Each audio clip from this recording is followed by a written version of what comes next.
if you filled out a form at the last meeting and deferred your time to another time or to this time, you will have to fill out another step so that he has documentation on what took place. This thing isn't working? Okay. With that, I'll call this meeting to order, and one of the council members isn't here tonight, but he will be here remotely on the phone. He is in beautiful downtown El Dorado Hills, California. Could you call the roll, please?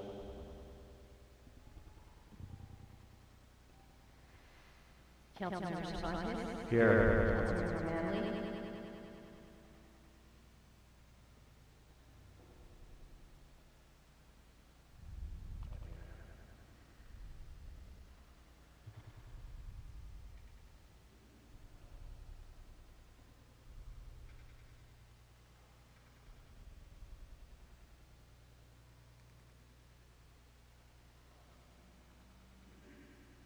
For the record, it is present. I will check my Okay, thank you.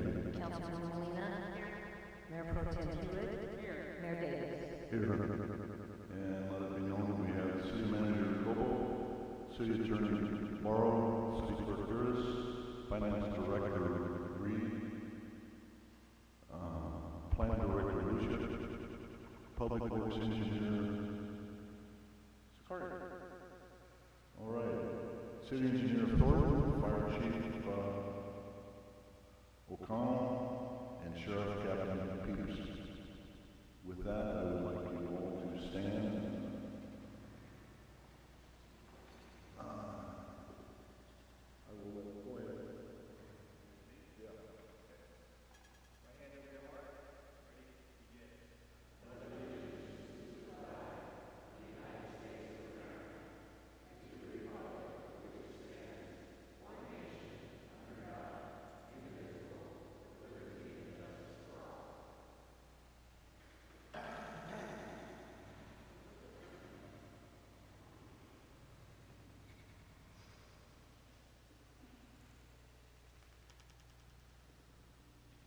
Okay, we'll start off with the easy stuff, communications from the public. Howard Reeves.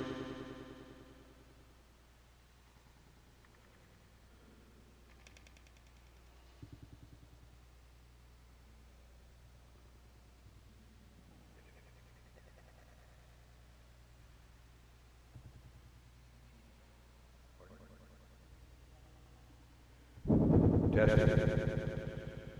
Mayor, council members, city staff. My name is Howard Reeves. I live at 1017 Douglas Street in Calimesa. As a commissioner, I was at the ribbon cutting ceremonies out of some weeks back when that park was taken over from the developer and given to the city.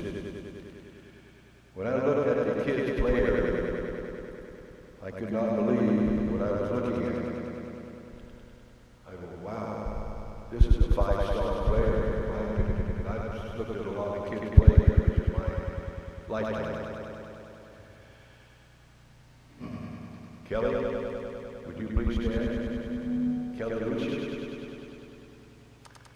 Okay. Kelly, working with the developer, made sure that the kids' play area was an outstanding program for these kids. Any of you guys haven't been out there, you need to go out and take a look at it. There's two areas and they're both outstanding. The equipment that they got in there is unbelievable. I'd like to ask everybody here in the room not to rise, but let's give Kelly a nice big round of applause for the job well done.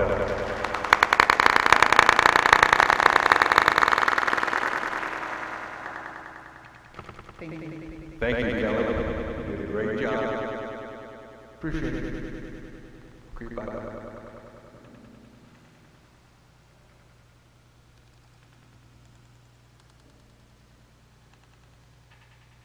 Annette Rice.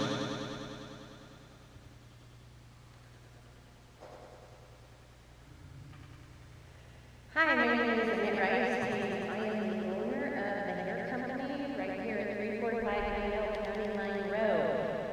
And I wanted to let you guys know, I'm sure you already all know, you too, our business has been shut down since March 18th. We've been closed for 7 months. We have, there's no construction going on out here, yet our businesses, you still, in order to go to our businesses, you have to go through a business closed, road closed sign to get to our businesses. That has been for 7 months. We have serious concerns about that. There's nobody even working right now. I've been to the meetings where we have talked about these with the construction company, and it seems like Ukaipa and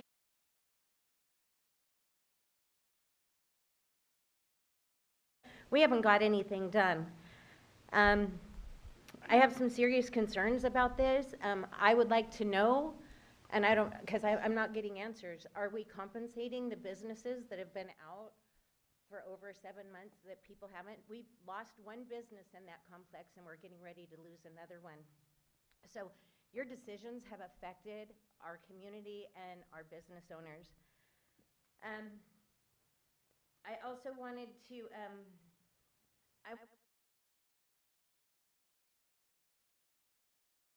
one about our compensation, and so I've learned a lot of things in what I've been told and talked to. I'd like the council to look at the hiring of the consultation company and the way that's been done, and if it perhaps would have been done differently. I have been told that the person that owns the consultation company is also on the city council or works for the city, which looks to be a conflict of interest. Maybe one of you guys could contact me about that. I don't know, I'm here to say the choices that you've made. I would like you to look at your city and the way things are being done. It's affecting your community members, completely unacceptable. I've lived in this, I was born, I'm 3rd generation of this city, so I know we're gonna grow and I know we're gonna get bigger, but we need to look at this. We could have done a lot better, a lot better. What is done is not good either. I've had 3 tires popped, and I've had people from Ukaipa out there, I've had people from Calimesa out there, and everybody's looking at this mess of a curb and going, yeah, it's up to code, it's right, I don't know. I'd like you guys to go look at it. Tell me if you guys think that that's a good answer, because this really needs to be looked at. I appreciate what you guys do for us, and I appreciate my time. Thank you. Thank you.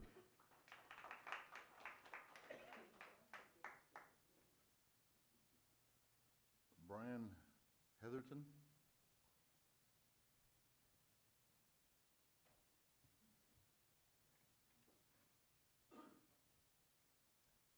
I might be jumping the gun a little bit on the high density thing, so if you want me to sit back down and wait for that moment, but I got a couple items to bring up here. The last meeting, we said, don't come here with problems, come with solutions. So here's a map of the south side of the freeway right here. There's a half a dozen copies or so with about 30 acres of flat available land. If, just saying, for places to look at for a different neighborhood, you know, the south side of the freeway is not that large.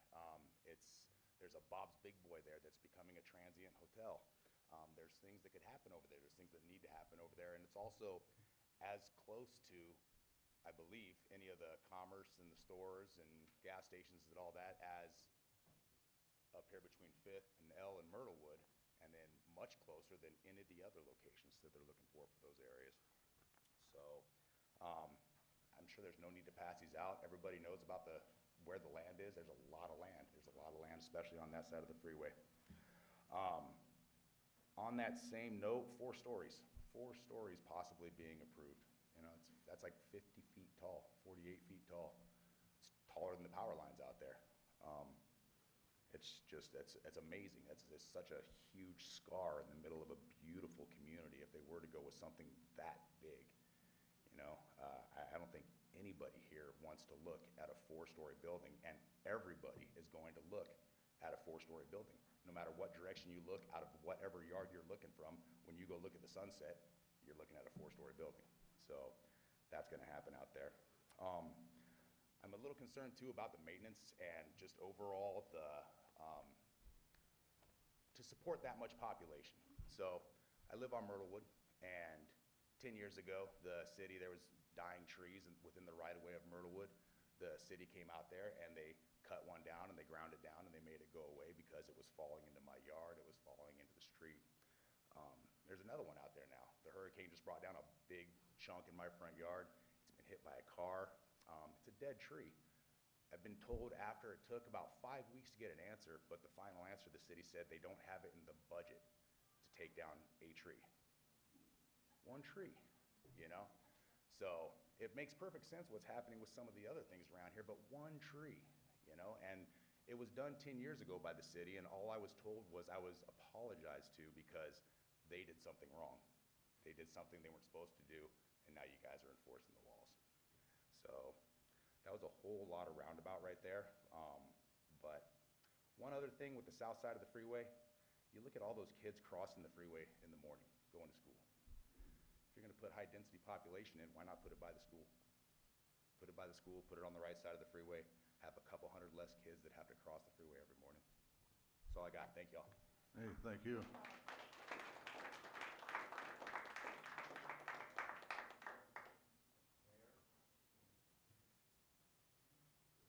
Mayor, if people want to speak on item 8, you probably should wait till item 8 so that your comments are part of the record. Those last comments will be part of the minutes, but they won't be part of the public hearing. So if people are here to speak on item 8, you should wait until item 8 to speak. Robert Conrad.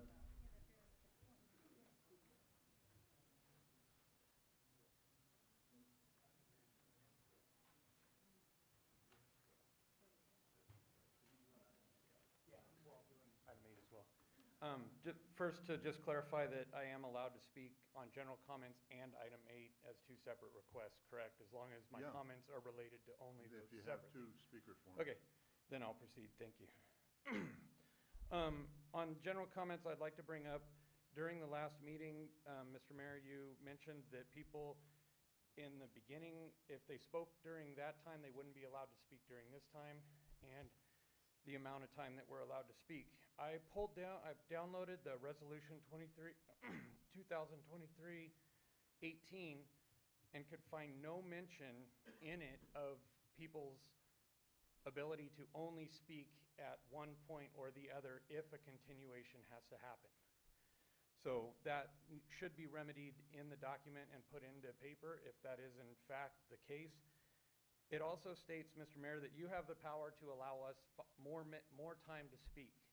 3 minutes is the current guideline, but it is up to your discretion based on the number of people speaking and the amount of time available to allow people more time to express their points of views.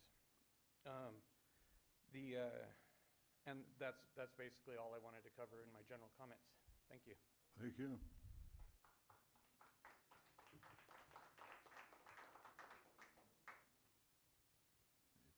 You know, I'm really against clapping, but I'm not going to stop it. And it's just the only reason I don't care for it, because it just lengthens the meeting. You know, and if you people approve of something, you can clap. I don't care. But it just will be here longer. And if you want to boo me, go ahead and boo me. We'll just be here longer. You know, so I'd appreciate it if you try and hold it down to a minimum. Okay. Approval of the agenda, consent calendar, and waiver of full reading ordinances. Mr. Mayor, on that item, turn my volume down a little bit, please.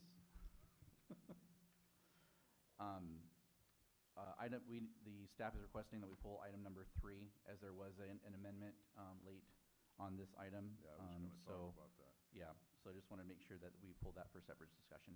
Okay. So can I get a motion? Oh, go ahead. I'll make a motion to approve the consent calendar items 1 through 6, excluding number 3. Second. Before the vote, Jeff, we've expanded that to approve the Approve agenda also. and also full reading of, waive full reading of ordinances. Okay, Is so, that part of your motion? correct, I'll Okay. revise my motion to also approve the agenda and the full reading of the ordinances. Second. And I have a second, and all in favor? Aye. Aye. Item 3, Will. Thank you, Mr. Mayor, members of the council. The amended agenda item report, just the attachment that was attached to the report was from the previous meeting, and so the attached item just includes the updated attachment for this particular item, covering checks number 40901 through 40966. Can I get a motion? I'll move to approve item number 3. Second. All in favor? Aye.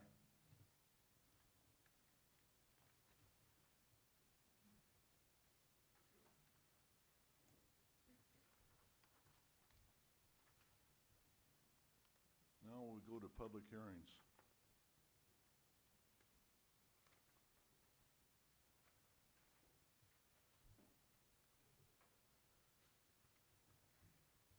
We'll go to item number 7, and I will be opening the public hearing. Staff? Thank you, Mr. Mayor. Item 7 is for the purpose of holding 2 public hearings with regard to the annexation of the Summerwind Commons project into 2 existing community facilities districts, or CFDs.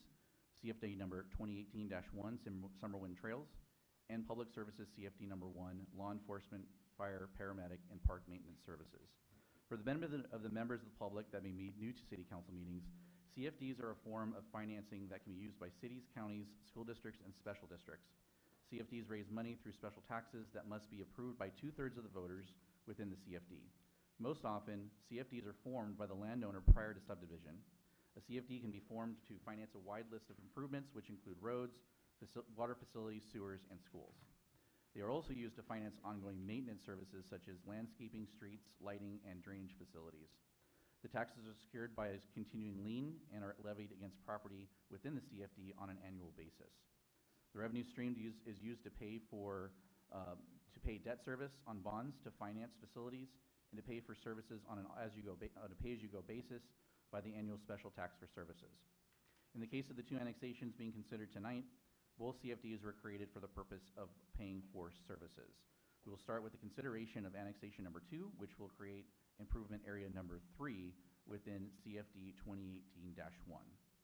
The services portion of CFD 2018-1 was created in 2018 for the purpose of funding a portion of the cost of providing lighting maintenance, including traffic signals, streets and sidewalk maintenance, street landscape maintenance, and storm drain and detention basin maintenance services within the Summerwind Trails specific plan. All developments within the Summerwind Trails specific plan as a condition of approval are required to annex into CFD 2018-1 for services. This annexation will bring the development known as Summerwind Commons into the CFD. The City Council adopted a resolution on October 21st, 2023 to accept the petition and set October 2nd, 2023 as the public hearing date for the annexation election. Summerwind Commons is located within the Summerwind Trails specific plan, is bounded by Foxglove Drive to the north, Old and New Roberts Road to the east and west respectively, and Cherry Valley Boulevard to the south. Summerwind Commons will be developed in 2 phases. The first phase will include 76,680 square feet of commercial retail, and phase 2 will include 168 single-family homes. The services budgeted for fiscal year 23-24 for CFD 2018-1 improvement area number 3 is approximately $128,000. This will be subject to a escalation factor in future years. It is important to note that this annexation will not have any effect on the special tax rates of any properties already included in CFD 2018-1, which includes phase 1 of the Summerwind Trails residential development and Oak Valley Town Center. This concludes staff's presentation with regard to the annexation of CFD 2018-1. We have Lynn Gruber, our special tax consultant, and Marianne Goodkind, our bond counsel, available to answer any questions the council may have. Thank Thank you. Is there anybody, an applicant representative preparation for this? Only if the city council has questions for them. Okay. And I have no slips on item 7, so I would assume there's no public testimony. I will move on to, well, I'm going to close the public testimony. And close the public hearing. Council discussion, is there any?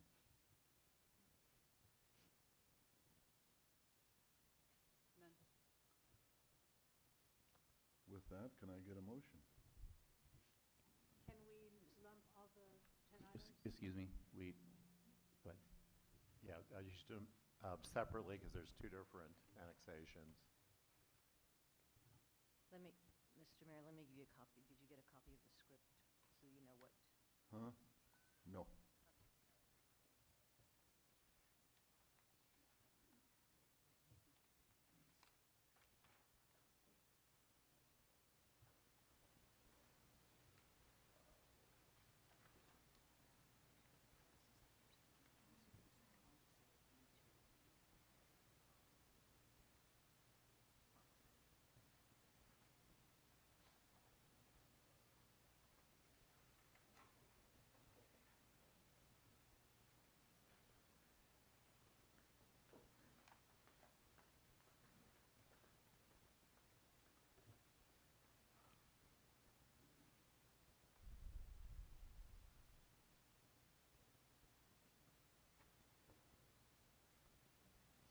I'm confused, but I will go on.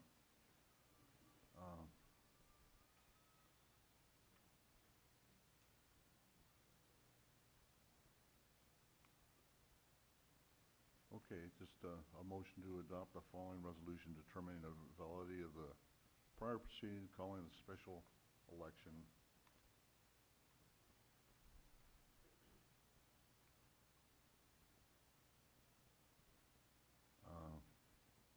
For annexation of number 2, is that correct? First? I believe yes. Yes, that is correct. 2 and as an improvement area number 3. Second? All in favor? Aye. Aye. There's something on the back of that. There's ballots that I need to open that we need to tally. Okay, if you would please open the ballot.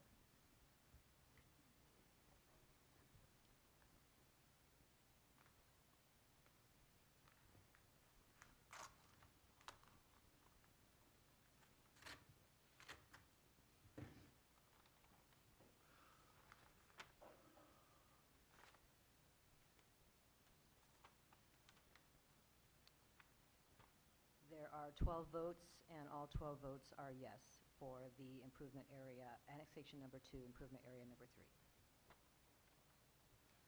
So now we make a motion. Yeah, now we need to adopt the resolution approving the votes. And you will second it. Yes, sir. All in favor? Aye. Aye. That was Facility District number 2018-1.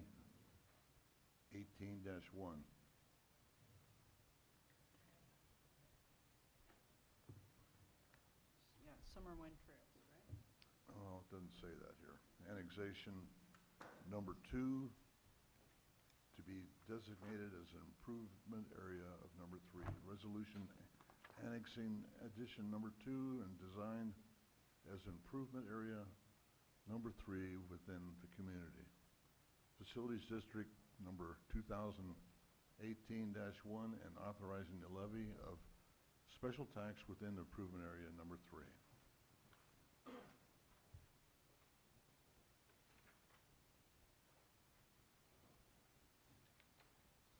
So Mayor, just for the record, it was the first public hearing on both items? Yes.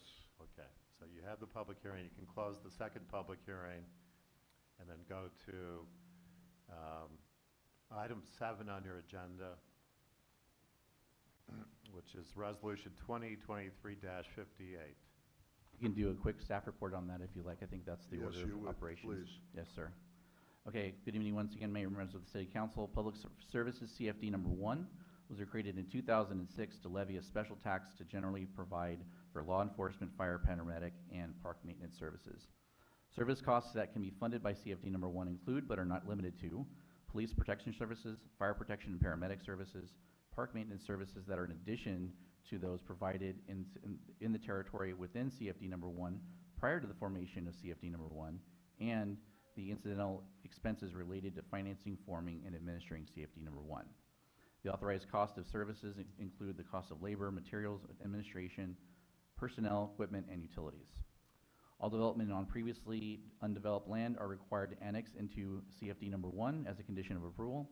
As such, the owners of Summerwin Commons have petitioned to be annexed into CFD number 1 via annexation number 4.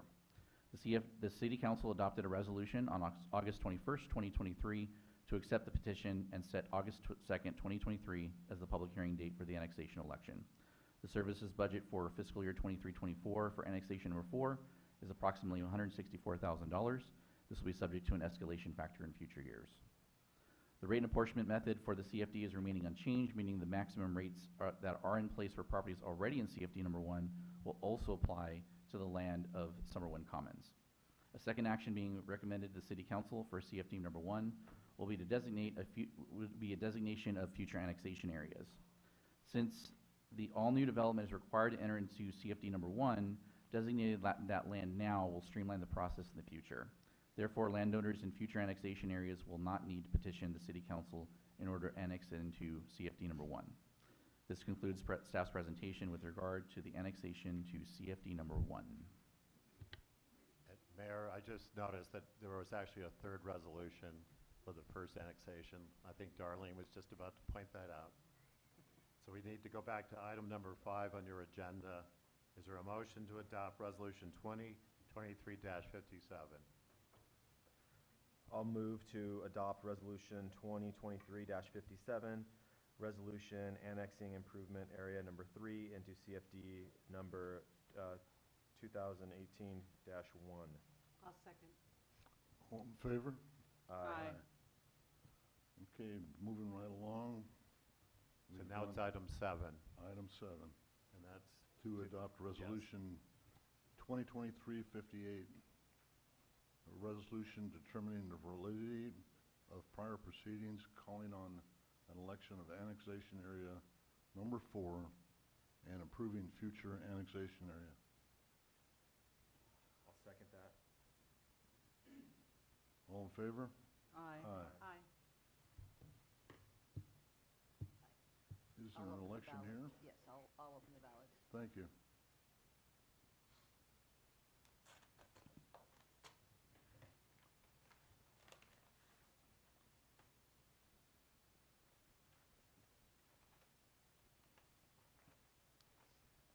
There's a total of 37 votes, all 37 votes yes. Very well. Okay. I would like to adopt resolution 2023-59, resolution canvassing results of election to annexation area number 4 to CFD number 1, law enforcement, fire, paramedic, park maintenance services, and so on. Second. All in favor?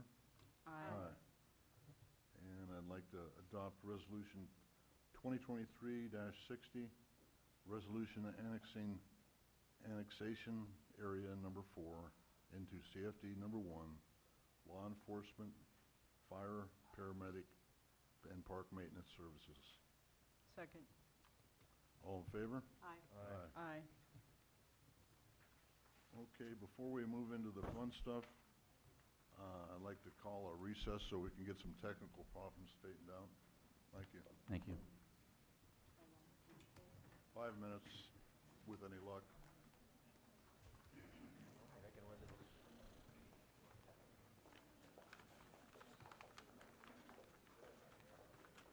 John can hear us in there, and he can talk in there, but he can't talk out here. So why does John have to be here? just to give more validity to the vote? I mean, because being asked to explain so many. Just from the one, actually the two. Which funds do you have to refuse using? You wait and hear. This is going to get exciting. I got pissed off in there.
Hold on a second. What is it? I know. I'm gonna use this real quick. This one.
Thank you for joining us, Jeff.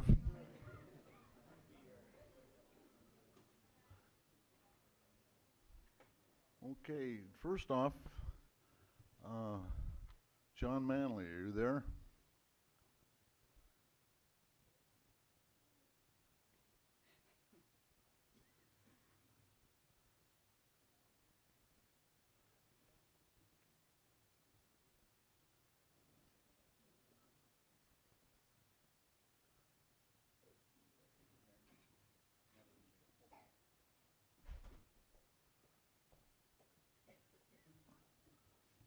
We don't use people out of town very often, so.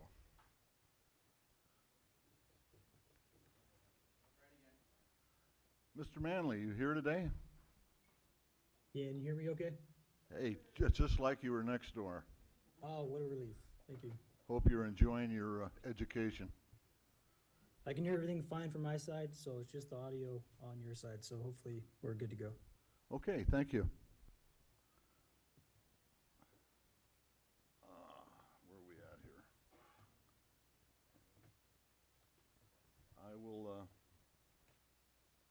open the public hearing, or continue the public hearing. And it's,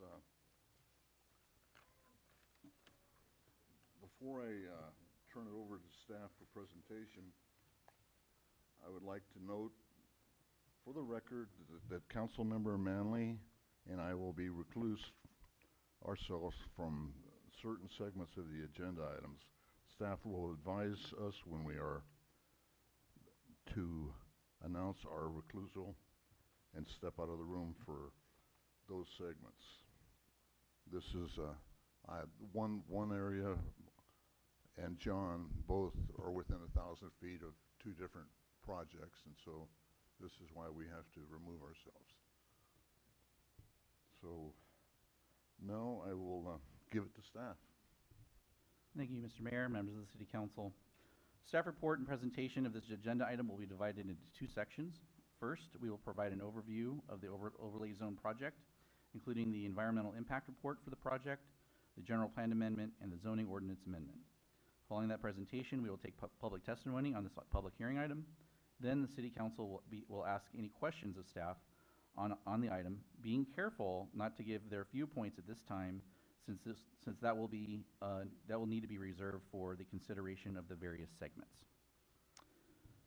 After the staff report, public testimony, and City Council questions on agenda item number 8, we will start consideration of the resolutions and ordinances in segments, and we'll explain that to you, how that'll work later on in the presentation.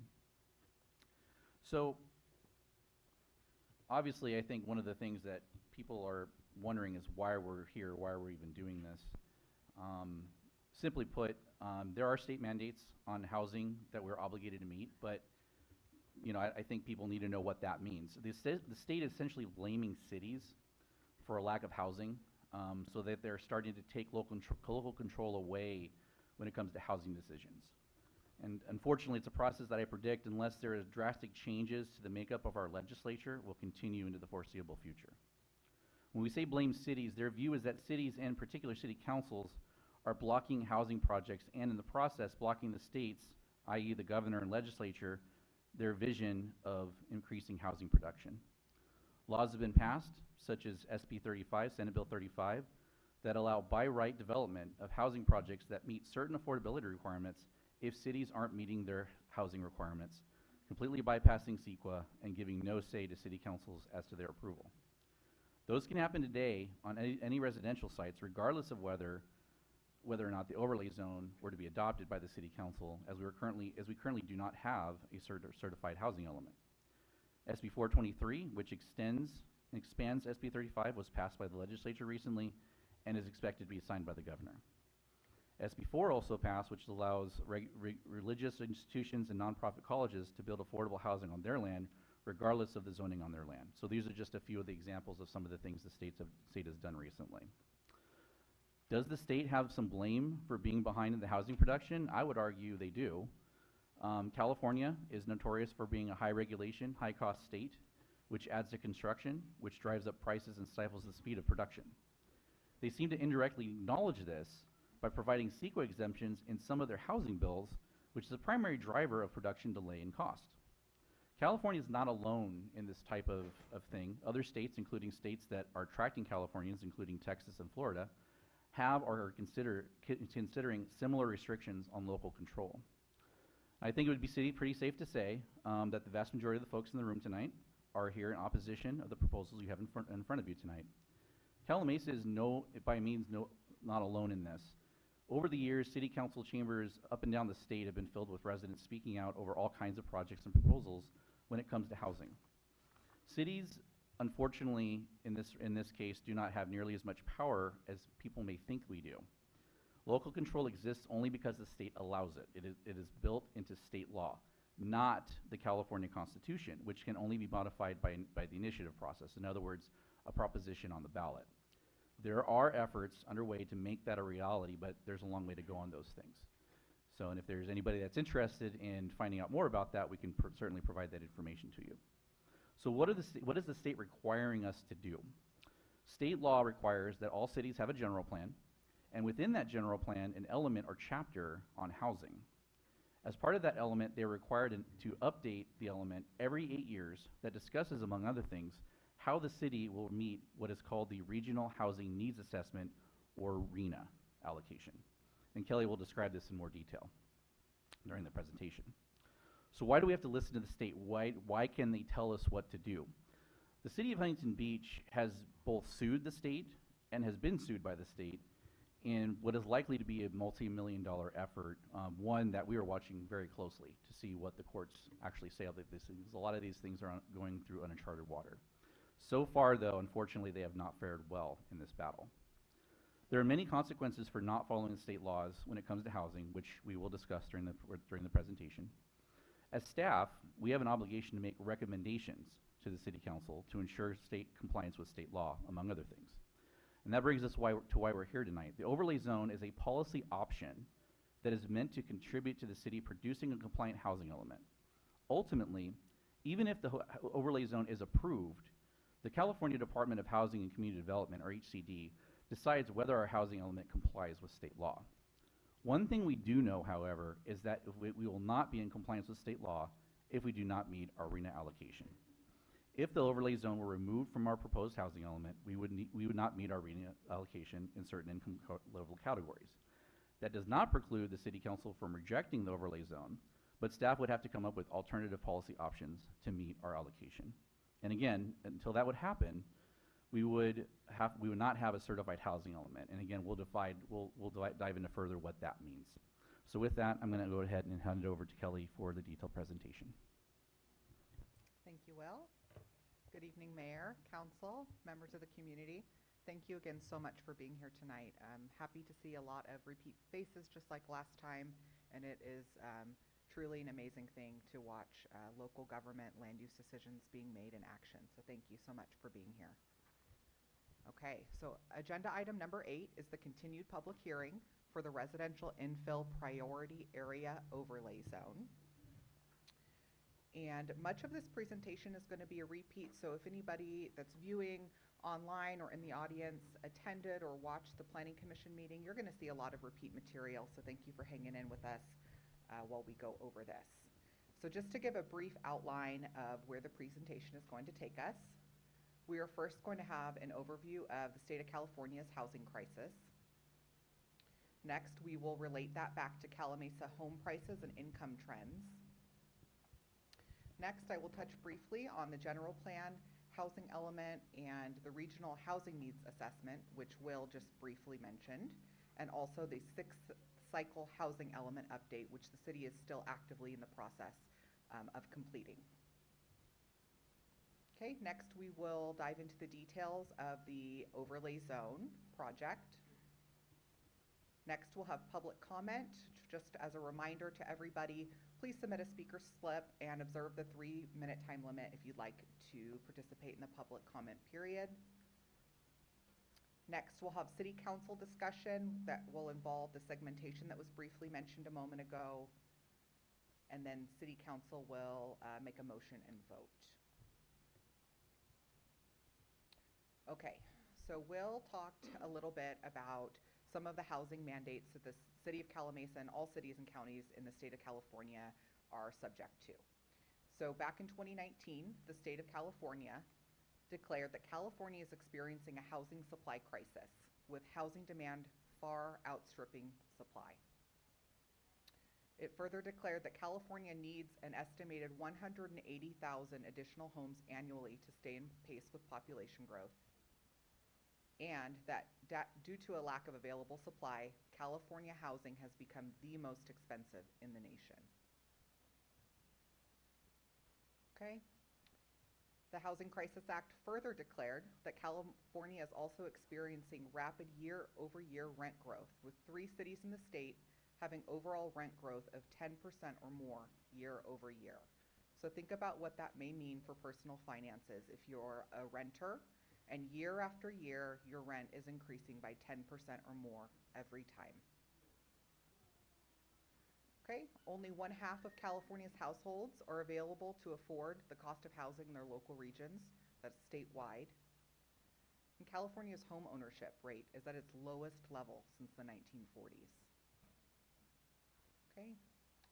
Finally, it declared that the state ranks 49th out of 50 states in home ownership rates, as well as in the supply of housing per capita. So the overarching message there is that the state of California has declared we do not have enough housing. And again, I want to reiterate, that is the state's declaration, not the city of Calamesa's declaration. It's coming straight out of SB 330. Okay? This is the part that Will mentioned. Cities are getting the short end of the stick. Cities are, by and large, getting a lot of the blame. So it further states that the excessive cost of the state's housing supply is partially caused by activities and policies of many local governments that limit the approval of housing. So they're talking about us, they're talking about local jurisdictions and the land use decisions that they make, and how that has the ability to impact the housing supply within our local government. So among the consequences of those actions are discrimination against low-income and minority households, lack of housing to support employment growth, imbalance in jobs and housing, excessive commuting, air quality deterioration, and so on. So within that framework, we are talking about the state and, again, the lack of housing thereof. So you may be wondering to yourself as you're listening to this information, well, how does that impact the city of Calimesa? Okay, so this slide here is showing existing median home prices within the Calimesa subregion from 2005 to 2023. Okay, so first you can see in 2005, the city of Calimesa's average home cost was about $335,000. Okay, go to 2011, we're way down to $158,000. In 2020, we're back up to $395,000. And in 2023, the average home price in the city of Calimesa is about $500,000. Okay. An important note there at the bottom of the slide is that single-family detached home prices in the Calimesa submarket have increased 64% since 2013.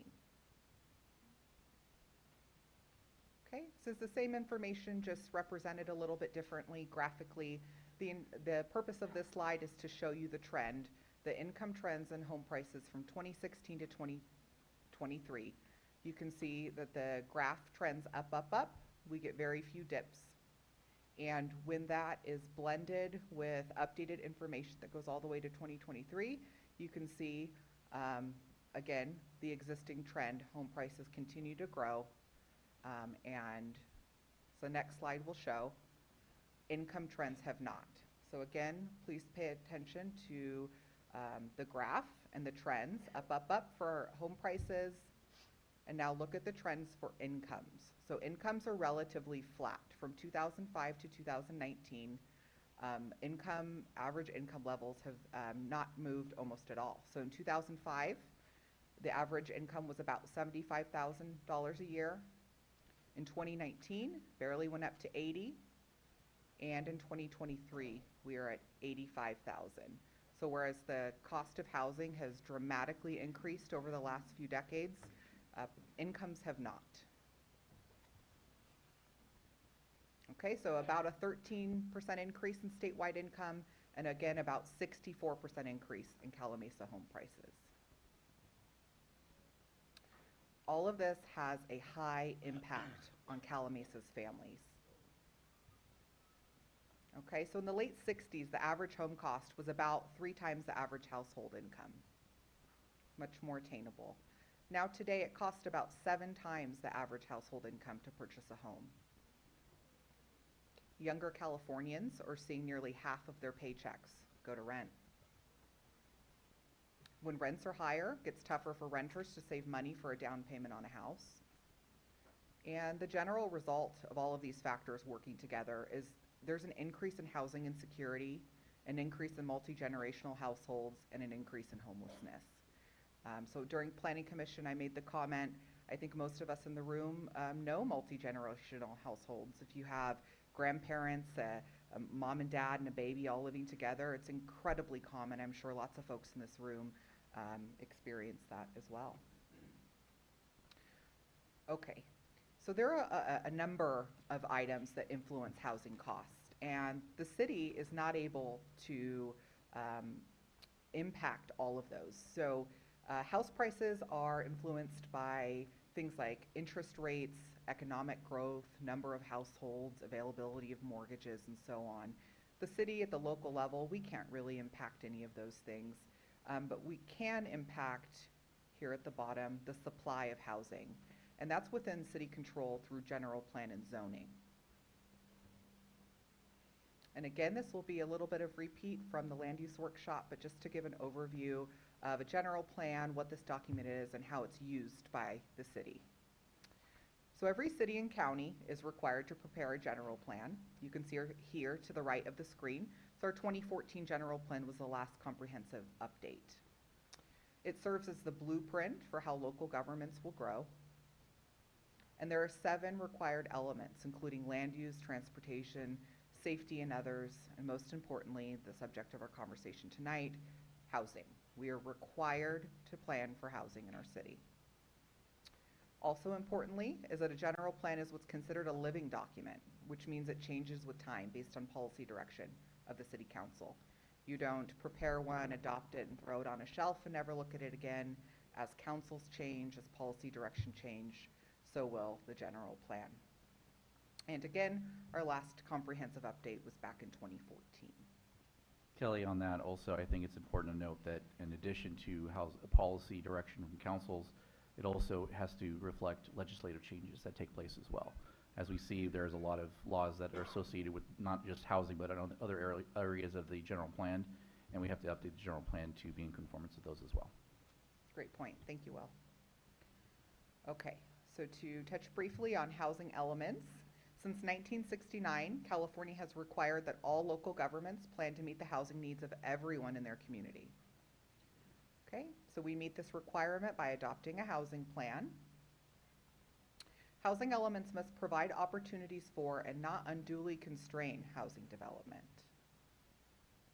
Individuals and families are directly affected by local government's ability to plan for the housing needs of their existing and potential residents. Okay, that brings us to Regional Housing Needs Assessment. Shorthand, we refer to this as RHNA. It requires that each local government must first know how much housing it must plan for. So in order to create a plan, you have to know what the goal is. And you have to provide for a variety of affordability levels to meet the needs of the people that will live there. And again, determined by RHNA. It is mandated by state law as part of the housing element update process. Okay, the RHNA process determines the projected and existing housing needs of all jurisdictions in California. So again, we're not alone. Every city, every county is required to go through this process. The number of housing units assigned to each jurisdiction is called its RHNA allocation, which must be reflected in its adopted housing element. And that's part of what we're doing tonight. We're trying to meet our RHNA allocation. Okay, so some folks may be wondering what happens if we just don't comply. I know some of the public comment that we've received and questions from members of the public have been, What if we just don't do this? And so we do have a great panel here this evening of our various consultants, including Dave Barquist from Kimley Horn, who is going to help me explain these consequences to you. Can you hear me okay? You gotta speak closer to it. Pull it a little bit closer to you. How's that? Better, better? Check, check, check. All the way close. Really close. Whoa, there we go. So forgive me for sticking my face in here, but as the city manager had alluded to, the state has taken a more aggressive posture in seeing compliance by local jurisdictions. And so they looking at a number of remedies to compel local jurisdictions to comply with housing element law. And one of the things that they do, as you can see on the screen, is provide limits to access to state funding. So, for example, for an SB2 grant, a LEAP grant, et cetera, the requirement is that they have to have a certified housing element. So it's contingent upon that to access that funding. So local jurisdictions may be affected by not being able to access funds for housing or other community development activities. Another thing that we're seeing a lot of in the state is the profile of cities getting in front of lawsuits based on the housing element law. And this has happened throughout the state. A number of jurisdictions have experienced that. You had mentioned Huntington Beach is just one example. But as you can see on the screen, is what can happen is the court can possess the city to comply. So you have 180 days, for example, to get a certified housing element. What they can also do is suspend local control for permit activities. And that's not just not for housing. That's for all permit activities in some cases. So you can see the effects that could be. Courts can actually play the role of the approval authority for housing developments. So it doesn't become the city's jurisdiction, it becomes the court's jurisdiction to approve those housing elements. And another part of this is the fees, not just the fees when you come to a lawsuit to pay the attorney's fees on both sides in the case of if you win or lose, but also the state can fine you. And in some cases, it could be multiple tens of thousands per month until you're in a compliant status.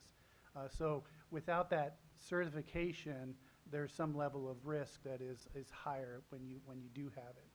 One of the new things in state law is builder's remedy. Essentially what that means in a nutshell is if the city or a jurisdiction does not have a certified housing element that shows they're in compliance with state law, a builder or a developer can come in and choose the project that they want to do because the city does not have that policy in place. So there's a risk, and builder's remedy is an issue that's going on now throughout the state, just to make you aware.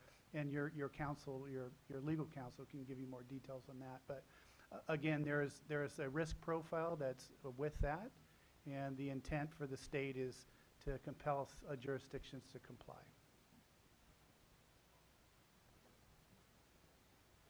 Thank you, Dave. Okay, so that brings us to the City of Calamesa's RENA allocation. Again, a few slides ago, I talked about preparing a housing plan and needing to know what the goal is first. So what is our allocation? So for the sixth cycle housing element process, which occurs from 2021 to 2029, the City of Calimesa was allocated a total of 2,017 residential units. So that's stratified by income level. So we are required to plan for a minimum of 495 very low income units, 275 low income, 379 moderate income, and a minimum of 868 above moderate units.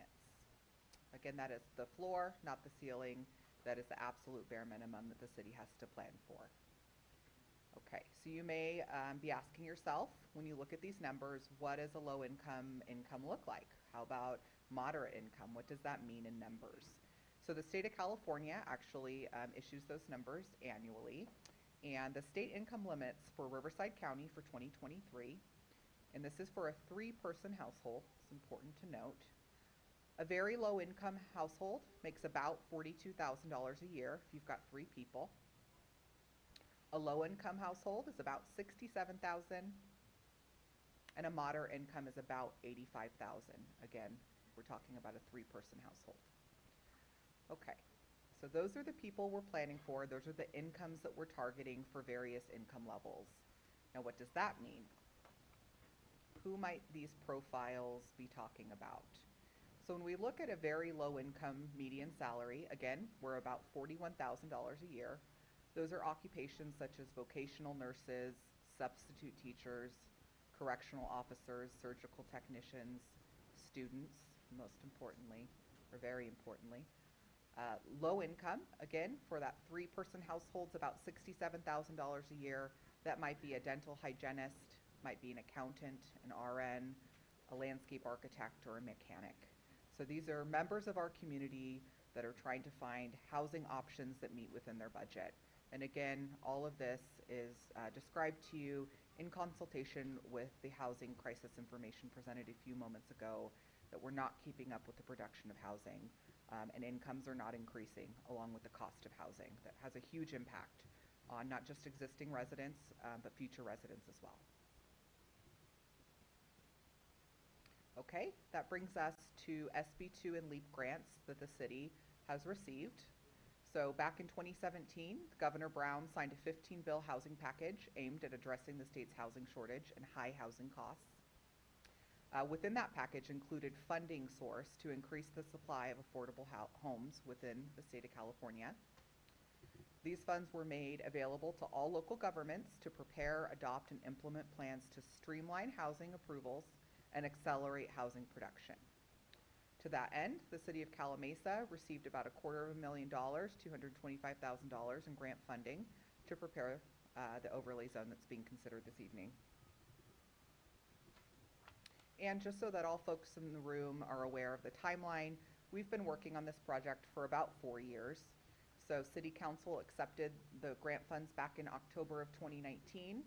We had a number of housing workshops in 2021 between the Planning Commission and the City Council, where the overlay zone was discussed and introduced. We had a housing element workshop in October of 21, a City Council housing element workshop in November of 21, and very recently we conducted the Planning Commission public hearing for the overlay zone, which received a recommended approval in August of 2023.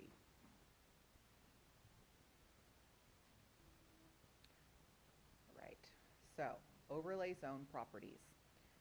36 individual properties are proposed for rezoning to accommodate higher densities to permit by right. That's a very important piece of this, the permit by right. That means that future public hearings would not be required. It would be staff level approval of what's called a minor development plan review, subject to objective design standards. Okay, so there would be limited circumstances whereby another public hearing may occur. And that might include a requested deviation from a standard or a subdivision. But by and large, this project is set up to allow staff level approval of projects. And again, that's with the intent in mind to accelerate housing production, to make it happen faster, make it easier, get the units constructed sooner.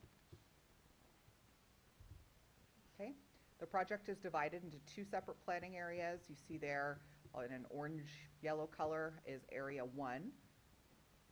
That would allow townhomes, condos, duplexes, and single-family homes at densities of up to 15 dwelling units to the acre.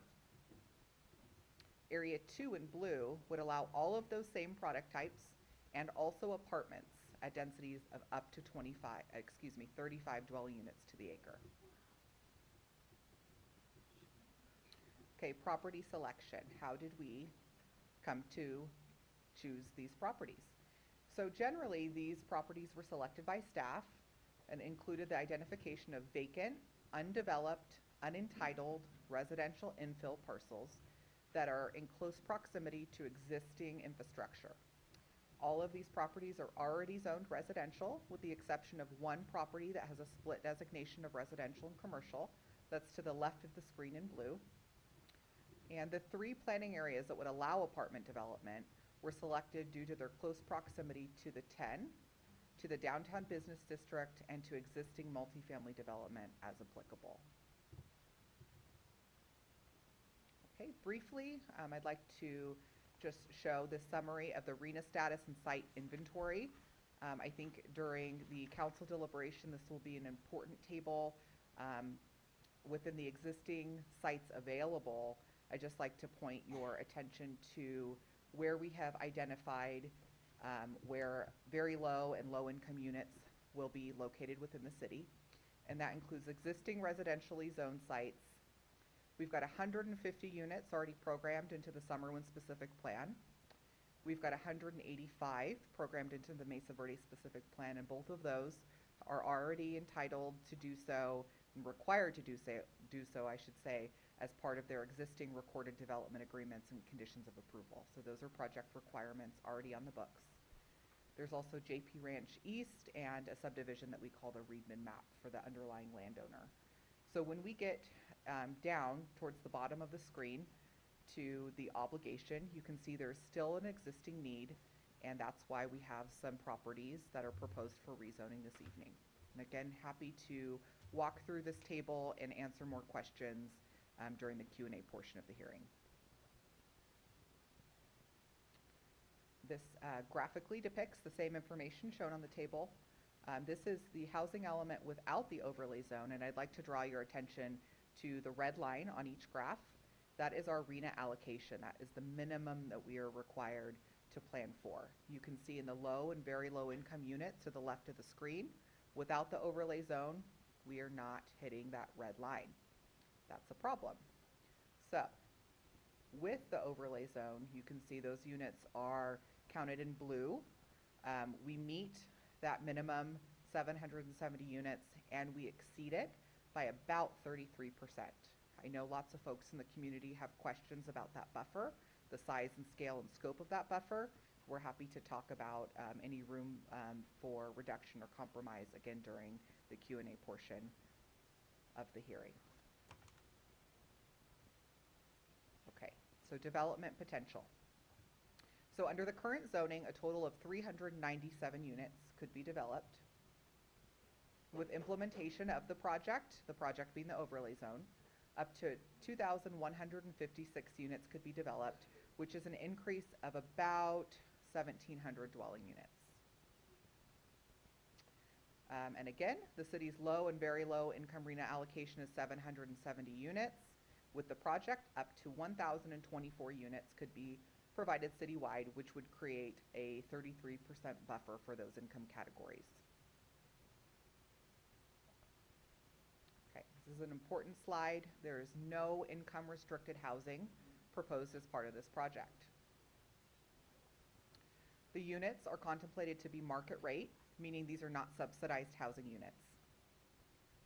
The project seeks to provide affordability through design. I want to say that again. The project seeks to provide affordability through design.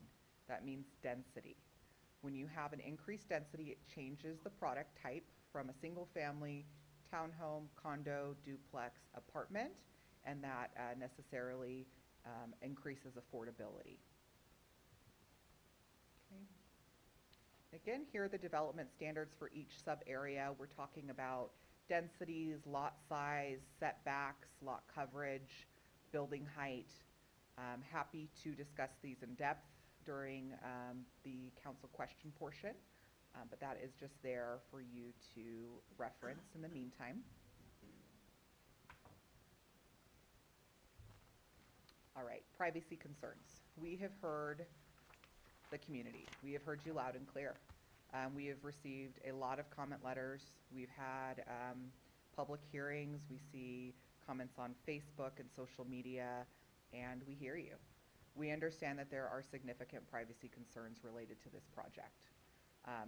Currently built into the project are design features, so it's not perfect, but to the extent possible, we've tried to use a combination of distance, block walls, grade differences, and mature landscaping to help ease the privacy concerns. And again, this isn't perfect. It's just staff's stab at trying to ease some of those concerns. Be happy to discuss those further, again, with the council during the deliberative process at the end of the hearing. Traffic and parking. This has been another major concern but we hear you. We definitely have heard you loud and clear. So currently programmed into the ordinances are a requirement that any and all project that would be an implementing project of the overlay zone would need to prepare for review and approval by city staff, the planning director and city engineer, approval of a site-specific focused traffic and parking study, which would be prepared in accordance with the latest edition of what's called the ITE, the Institute of Transportation Engineers, trip generation manual. And just very briefly, I'm going to hand it over to the city engineer, who's going to touch on recent CEQA legislation changes between the metrics for transportation impacts. All right, thank you, Kelly.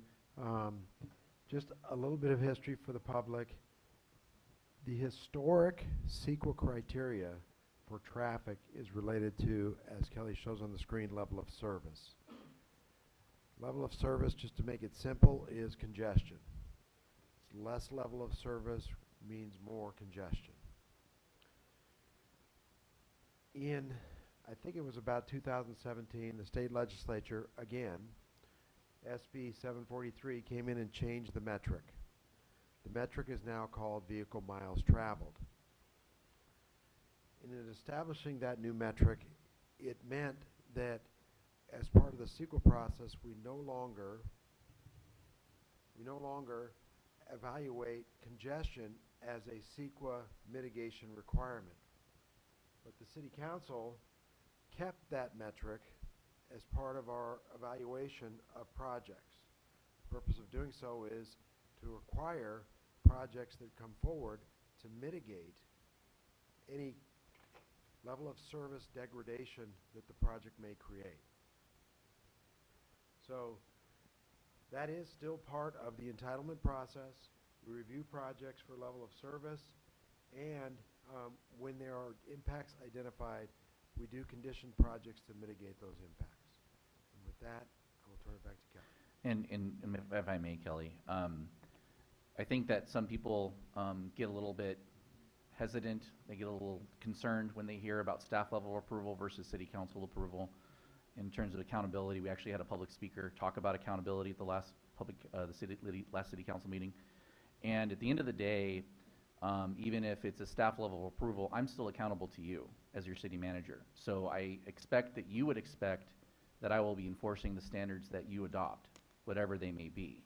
And so obviously, even though you don't have direct oversight over an individual project, I'm sure you'll be watching very closely to make sure that staff is enforcing those metrics. So I just wanted to point that out as well. Thank you, Will. Okay, so CEQA, California Environmental Quality Act. We have Stephanie Standerford and Monica Tobias from Albert A. Webb here, ready to talk to us about the CEQA document. Thank you, Kelly. Good evening, Mr. Mayor, fellow council people. Again, Stephanie Standerford. I'm the Vice President over the Environmental Services Department at Webb Associates. We specialize in CEQA documents. CEQA is the California Environmental Quality Act. The main intent of CEQA when it was passed in 1970 was to disclose to the public environmental impacts of your actions as a decision-making body.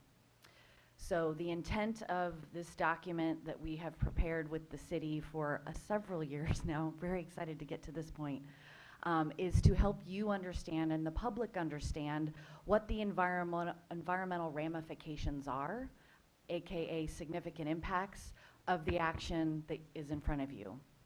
And tonight it is the, we call it at Webb the RIP AOZ project, the Residential Infill Overlay Zone, Area Zone. RIP AOZ is what we call it at work. Okay, ready for the next slide. Oops, sorry about that. That's okay. So our project, as Kelly already outlined, are 36 individual parcels. The project before you allows the existing zoning to stay in place. The existing landowners can enjoy that zoning and build per that zoning. This project would not affect that. What this project would do is it would give property owners or developers an option in the future to increase the density on only those parcels pursuant to the requirements that we've outlined in our documents. No specific apartment complex condo project is before you right now. And you will see as we go through the environmental analysis part, that's why this EIR is a little bit different. It's actually what we call a program EIR, because we don't actually have a specific project that we can argue about walls and driveways and how high it is and what the trees look like. In this particular case tonight, what we are analyzing is future casting if the density that is envisioned by this project were to happen. Generally speaking, we've done a pretty good effort of trying to tell you what the potential impacts would be. So future developments in certain cases are still going to have to do some little bit of homework. For instance, we did not survey to the fine detail for archaeological resources, right? So future implementing projects would have to take a look at those at the time they come forward. Because again, the build out of this project could happen next year, it could happen 10 years from now. So in that case, there's things that could happen that once a project is actually proposed, you'd have to kind of take a look at it. Okay, ready for the next slide.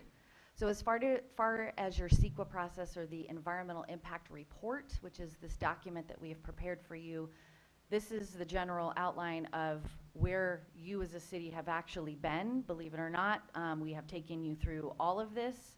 We did a scoping meeting, I think last year, which is when we presented, this was online because of COVID times, and so we presented that we were doing an EIR and we allowed the public to tell us what issues and topic areas they wanted included in the EIR, and there's sections throughout this document that documents what those issues were.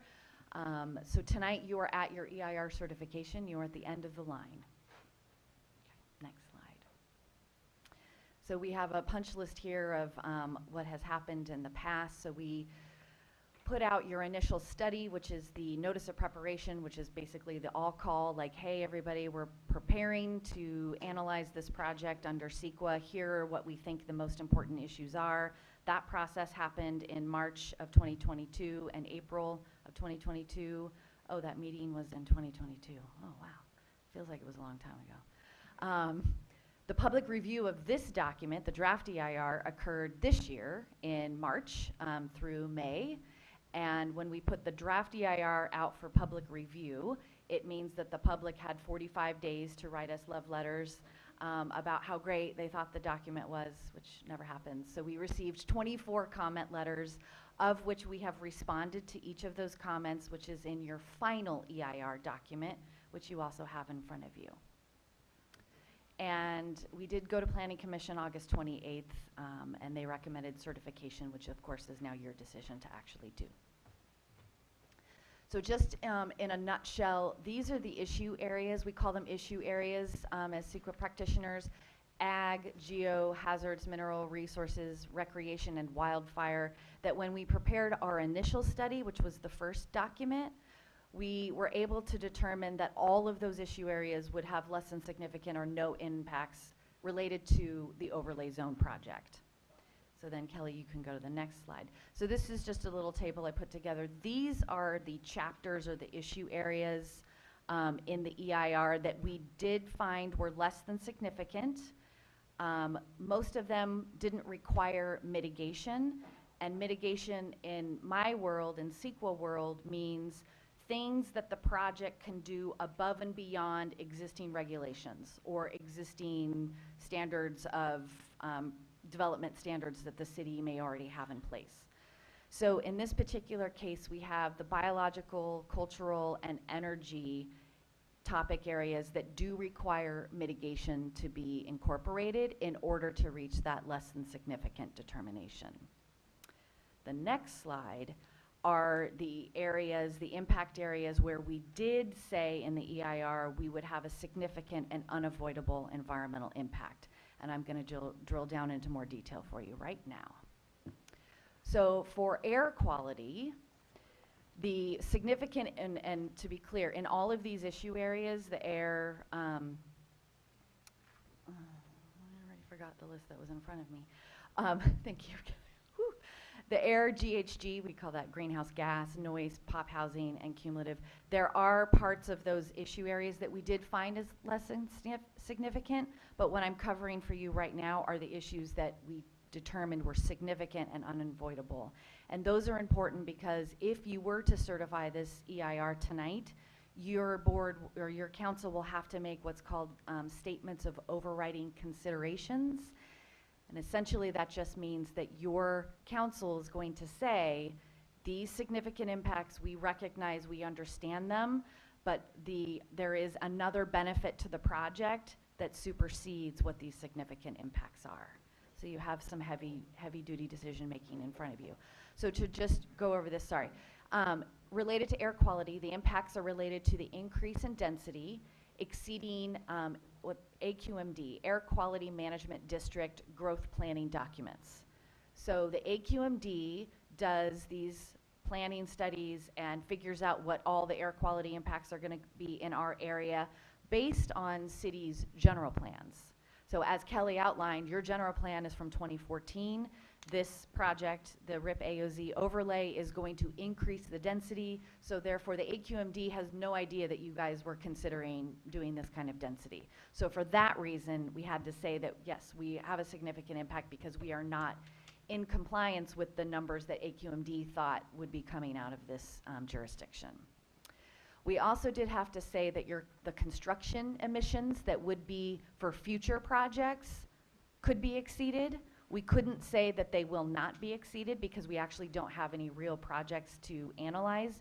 We made assumptions in our analysis, very conservative assumptions in our air quality modeling based on the units, the maximum densities, the residential uses, and so our analysis shows that when and if future projects come online, depending on their size, they could exceed construction impacts, but they may not because it could be on a small parcel and then you wouldn't exceed them. So, but because we can't tell you for sure, we had to go conservative and say this potentially could be an impact. And the same dovetails into the volatile organic compounds, or VOCs.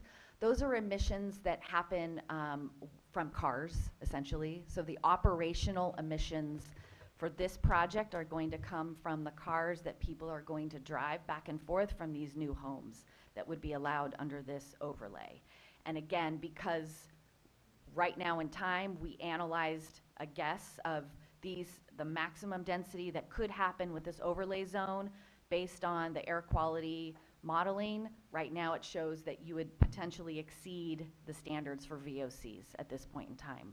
Now again, as individual projects come online, they may not exceed, but together as a whole, with this whole overlay in mind, again, we couldn't say for sure that you're below, so we had to take a conservative stab and say it might exceed VOCs. We don't know yet. We did use mitigation measures.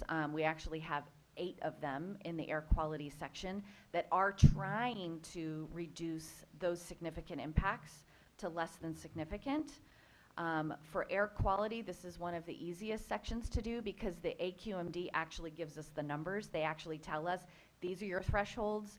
Monica here runs the models and Monica says, yep, we're under or we're over. If we're over, it's significant. If we're under, it's less than significant. For this particular project, we do have some significant impacts that we found. Those mitigation measures, MM mitigation, AQ stands for air quality 2 through 8, those are all related to telling people that they can ride the bus, helping projects electrify, providing carpool information. There are things that our air quality model can't take credit for, so we can't get those numbers any lower. So we have to say, we're going to do all of these things. So when Kelly has specific projects coming forward, they're going to be required to do these mitigation measures. But for the sake of your CEQA document tonight, I can't get you under the significant and unavoidable threshold. So that's why we're calling air quality significant and unavoidable. Greenhouse gases. This is also because the AQMD, SC AQMD South Coast Air Quality Management District establishes some thresholds for greenhouse gases. Those are related to, again, cars, people using their cars, driving back and forth. also related to future energy consumption, so how much electricity are, the houses gonna use. We make all these assumptions, we do some modeling, and again, and we try to say that we do have these mitigation measures in there that are trying to reduce the energy used, we're trying to reduce the amount of cars, but we can't quantify that actual reduction.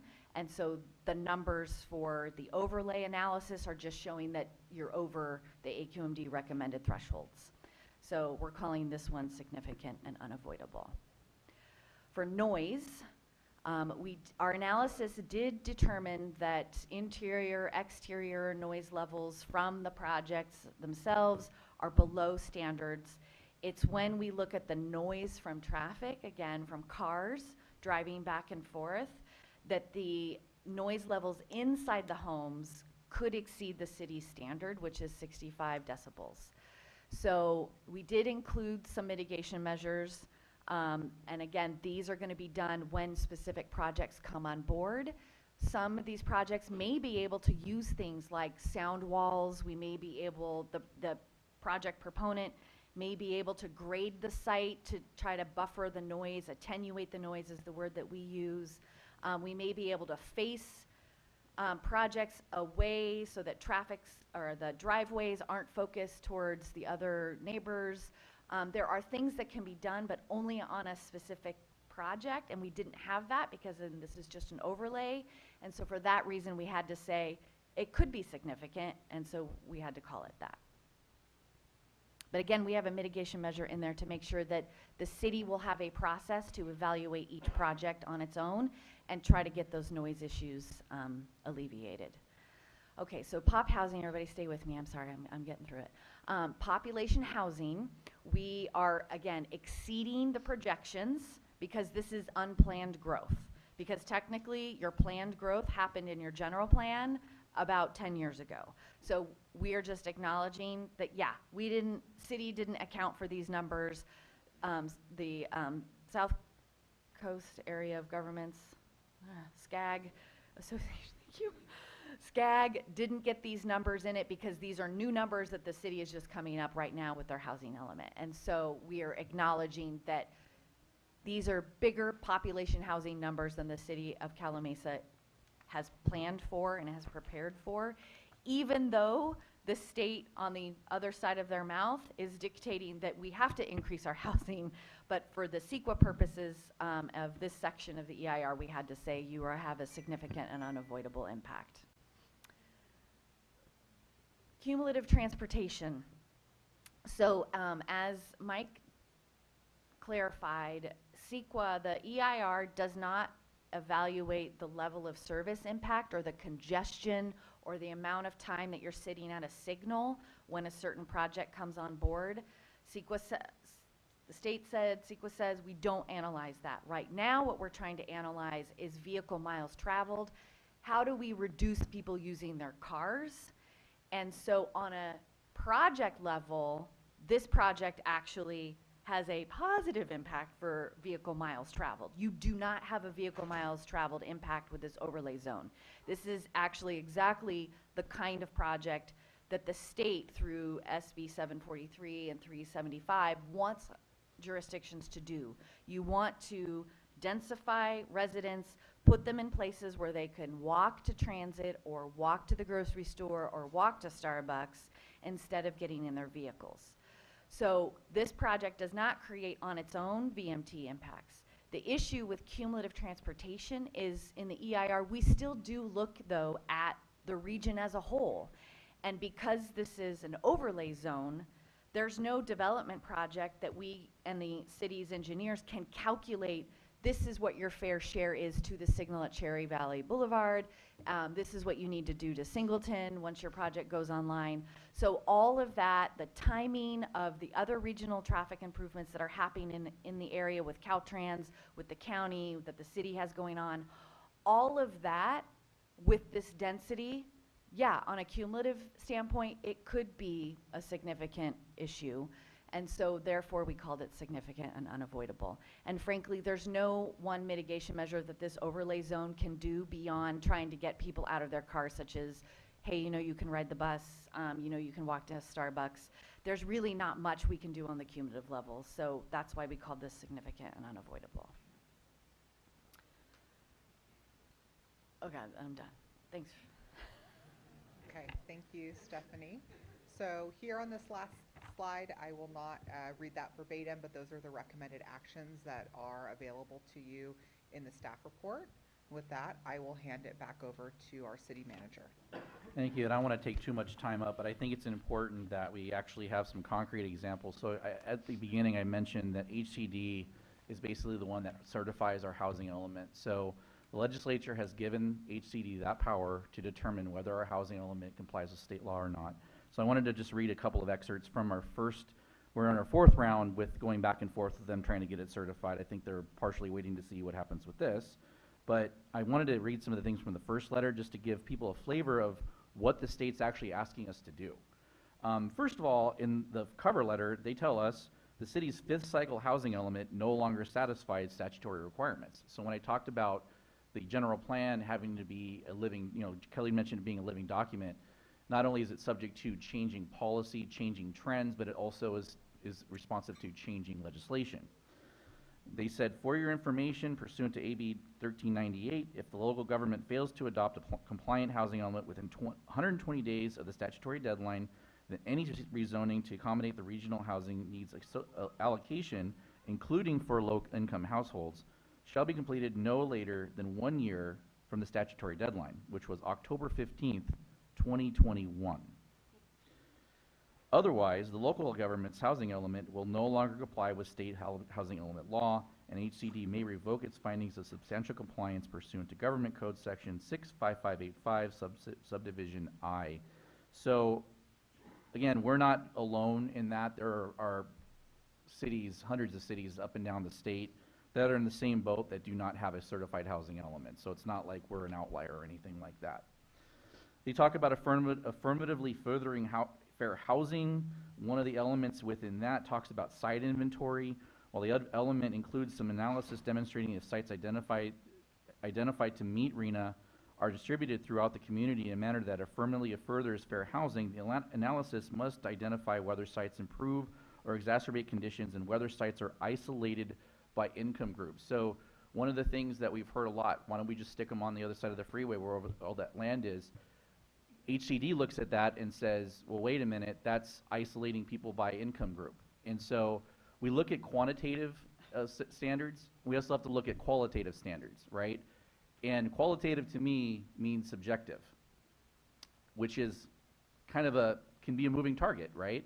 And so that's a big frustrating part, I think, for a lot of cities right now in trying to get certification is even cities, I think there are cities out there that even meet their RHNA that still aren't getting certification because of factors like that. So those are some of the things we're looking at. Another one says an inventory of land suitable and available for residential development, including vacant sites and sites having realistic and demonstrated potential for redevelopment during the planning period to meet the locality's housing needs for designated income levels, and analysis of the relationship of zoning and public facilities and services to these sites.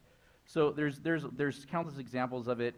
They actually point out, they even scrutinized our use of our specific plan areas where we do have an inclusionary housing ordinance that requires them to build affordable housing. They even scrutinized that. So again, it is really interesting to read through all the different requirements that they have for us. And rezoning is one of the things that they require you to do in order, so that you can't just say, we think we'll build something here, we think someone will come along with a project that will help us meet our RHNA. That may have been good enough in the 5th cycle and before that, but the state has decided no more. They're going to basically make a short math. So if we were to say, okay, let's move some of our specific planned units, just move them into the very low and low income housing to bump our number up, they're going to say, wait a minute, show us how that's going to happen. You actually have to demonstrate how that's going to happen. So it is a much bigger hill to climb to get it approved. But having said all that, I'm going to take the computer from here. We have heard, again, as Kelly had mentioned, we have heard from the community, and one of the things that got us thinking is, well, we have a proposed recommendation in front of you. But that doesn't mean that you have to go exactly with staff's recommendation. It's not either just an up or down vote as it's stated. The council is within its power to ask for changes to this, whether it's in the design standards, whether it's in density, whether it's moving properties from area 1 to area 2, whether it's removing properties from this. The council is certainly within its purview to do that. And so with that, I want to bring up a tool that we created to demonstrate exactly how we may get there. I want to make sure that I have this all. Oh, let's see. Make sure that all the units counts are correct. Everything looks right. Oh, I changed this one. I was playing around this earlier. So this is how it stands as we have presented by staff. And again, I can turn off the overlay zone, and you can see how the graph changes. You can see that's without the overlay zone. So with this tool, as the council deliberates on these different planning areas, we can change things. So for example, if I wanted to change something from area 1 to area, or from area 2 to area 1, I can go in here on this drop-down menu and change the density on those. I can also turn properties on and off, and you'll be able to see in real time what it does to our arena numbers. So I just wanted to, we created this to facilitate the discussion, knowing that this may be a request from the council, because it was certainly something that the community has asked for. We have heard about specific properties and what the community's feelings are on those properties. So we wanted to create this tool to be able to facilitate decision making. And so even if you approve it with changes in response to that feedback, I think that I'm confident that we still will be able to get approval. Obviously, we have a buffer. There's a reason for that buffer, because if actual results don't meet what we planned, because as Stephanie has pointed out, we're not in the business of developing. We're just in the business of planning. So there's a lot of assumptions here. When the rubber meets the road is actually when we have a project in front of us. And then you have to compare what those projects actually bring compared to what we had said they were going to bring. And so when we're going to be doing this process in 5 or 6 years, when the 7th cycle comes along, those are the kinds of things they're going to look at. And we're required to report back to the state annually on our progress towards our arena numbers. So it doesn't just end with adopting the housing element. They also still continually look to make sure that you're getting towards those goals. And that is something that I believe will continue to be scrutinized very heavily. And again, as I said at the beginning, I think without drastic changes to either the make of the legislature or to state law in terms of the California Constitution, I think we're going to continue to see these types of policies being brought down to the local level by the legislature. So with that, I'm going to continue to our script. So in order to ensure that the city council members do not participate in making a decision that is reasonably foreseeable to materially affect their own property interests or properties within 1,000 feet of their property interests, the Fair Political Practices Commission, or FPPC, has identified 2 segments of the proposed overlay zone that require recusal by the mayor and Councilmember Manley. Of the city's 36 parcels of land proposed for designation in the overlay zone, one of the parcels is within 1,000 feet of the mayor's property. Staff has placed that property into segment number 1, and Mayor Davis will be recusing himself from consideration of segment number 1. In addition, 5 other properties that are proposed for inclusion in the overlay zone are within 1,000 feet of Councilmember Manley's real property. Staff has placed those properties into segment 2. The remaining 30 properties parcels proposed for inclusion in the overlay zone have been placed into segment 3. Accordingly, the council will proceed through the adoption process with respect to these 3 segments in compliance with the segmentation rules provided by the FPPC. This process allows for the individual components of the overlay zone to be broken down into separate decisions that are not inextricably interrelated to the decision in which the official may have a disqualifying financial interest. This will allow Mayor Davis and Councilmember Manley to recuse themselves from the portions of this decision that could affect property near them, but still participate in the rest of the decision. To accomplish this segmentation process, and when we get to that part of the process, a random selection process will first be undertaken to select whether segment 1 or segment 2 will be considered by the council first. Once that has been randomly decided, Mayor Davis and Councilmember Manley will recuse themselves and leave the room. In the case of Councilmember Manley, I will send him to the waiting room. The remaining council members will then consider the resolution certifying the EIR. After that, the council will consideration the segment that was randomly selected to go first. For example, if segment 1 was selected to go first, then both Mayor Davis and Councilmember Manley will remain outside the room until segment 1 has been acted upon by the remaining members of the City Council, and then after action on that segment 1, Mayor Davis will be allowed to come back into the room and take part in consideration of segment 2. If, however, segment 2 was selected at random to proceed first, then once segment 2 has been considered, Councilmember Manley will be permitted to come back into the room for consideration of segment 1. For purposes of leaving the room, since Councilmember Manley will be joining us remotely, I already said this, will be placed in the waiting room of the teleconference to ensure that he's not included in the proceedings for which he cannot participate. Finally, once segment 1 and segment 2 are voted upon, all 5 members will be permitted to participate in the decision to approve segment 3. And so on this map I've highlighted the segments that are in segment 1 and segment 2. So down here at the bottom in this green, I circled this in green. This parcel right here is segment 1. The 3 circled here, which correspond to this property right here, this property right here, and there's a 1 property right here, and these 2 properties, those are in segment 2, and everything else is in segment 3. By segmentation, a final decision will be reached on the component of the project in which the mayor and Councilmember Manley have a conflict of interest without their involvement, and then as those segments are acted upon, they will be allowed to be brought back to participate in the balance of the decisions. This process is consistent with and directed by the FPPC's advice letter dated September 13th, 2023, and other FPPC guidance. So after the staff presentation, we recommend that the mayor open the public hearing and accept public testimony and comment on this hearing item. After closing the public comment portion of the hearing, we recommend that the mayor see if council members have any questions, and then following those questions and answer, we recommend that the City Council proceed through the random selection process to see which segment will proceed first, and and then proceed through those segments as we have explained.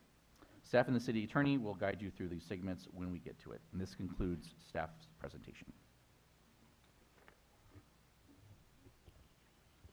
I thank you. I hope you can take a breath now.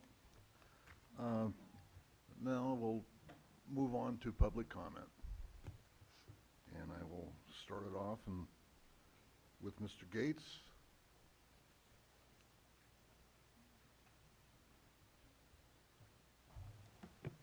I try to be brief. My back's going on me. Mayor Davis, fellow council members, staff, and our officials here, police and fire. I came here tonight mainly in a major objection to one of the developers, and you have a flyer in front of you, advertising, and I quote, Calimesa Apartments coming soon. So I guess the question is, why are we here? Okay? And I understand that you have a lot of pressure on you, but hopefully with some of the things that have been said just recent to me, because I was at the other meeting, it looks like you're trying to put a square peg in a round hole, okay? But in some respects, you have no choice. I just hope that you listen to the others here tonight, sharing their concerns and maybe do some things that can modify some of this as you go. And that's basically what I have to say. Also, I'm concerned that you have 495 very low income individuals in this plan. And I'm saying the SCAG and RHNA stats, when you combine Yucaipa, Banning, Beaumont, and Calimesa, okay, for the very low income apartments, that is the allocation by the state that you're considering, okay, that amounts to 2,749 very low income apartments. Whoa, that's kind of exciting. Anyway, thank you. Thank you, sir. John Hoke. Well, after that talk, I think I'll seek out a funeral to go get some daylight in my day. My name is John Hoke. I've been a doctor with Beaver Clinic for about 30 years. I live here in Calimesa since '91. I found it fascinating that we're pledging allegiance to the flag here, but from what I've gathered from this meeting, the people in charge of us don't seem to have that allegiance to us as property owners or homeowners. The state demands affordable housing and more housing, yet at the same time, California is projected to lose 5 congressional seats by the year 2030. So I don't know who's saying we're needing more housing. If you believe in that, then you have to ignore that we have 60 to 70,000 acres of vacant military land in the state of California alone. LA has 25% vacancy rate in commercial properties. San Francisco has over 33% vacancy in commercial properties. God knows what San Bernardino has. I tallied up today, got 3.5 million square feet of empty commercial real estate in Riverside alone. I don't know why nobody addresses that, but that apparently is off limits. Calimesa and Yucaipa, I think, for years has done its part because we have low income and fixed income housing in trailer parks, but that's not included in any of this. The problem appears to be us, and I'm assuming most of us are homeowners. We apparently are selfish and having property and homeowners, and that has to be remedied by the state. Newsom, Sacramento politicians, after decades of single-party politics, they've decided that your ability to govern yourself is passé. We are finding that our rights are being destroyed by our government at the state. They're going to allow us to do road repairs, parks, street fairs, but as far as important decisions such as this, we're not allowed. Many bills were passed. Newsom was bragging about signing 31 bills, I think it was September 2021. All these bills that addressing housing in California have one thing in common. They restrict and take away rights of organizations and communities like this to do anything about it. So it's kind of like we're sitting here kind of debating what's the best arrangement for chairs on the Titanic. Anything else? I have to say it's kind of like Elon Musk said last week. It's like watching the Roman Empire collapse again, but with Wi-Fi and memes. Anyway, thanks. Well, thank you, sir.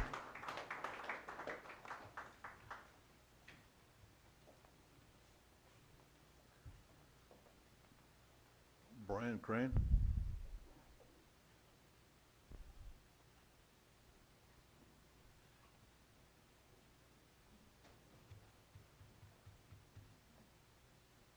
He was here earlier. I'm here. Sorry. I have the kids going in the back. What's your first name? Brianne.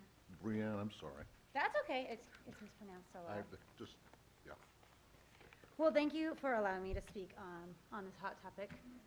A lot of things look really good on paper, but as you can see, when it gets applied to your residents, it looks very different. So I'm just here to share our story, and it may look like some of these, and it may be very different. But in 2016, my husband and I sold our home to look for a new community to raise our children.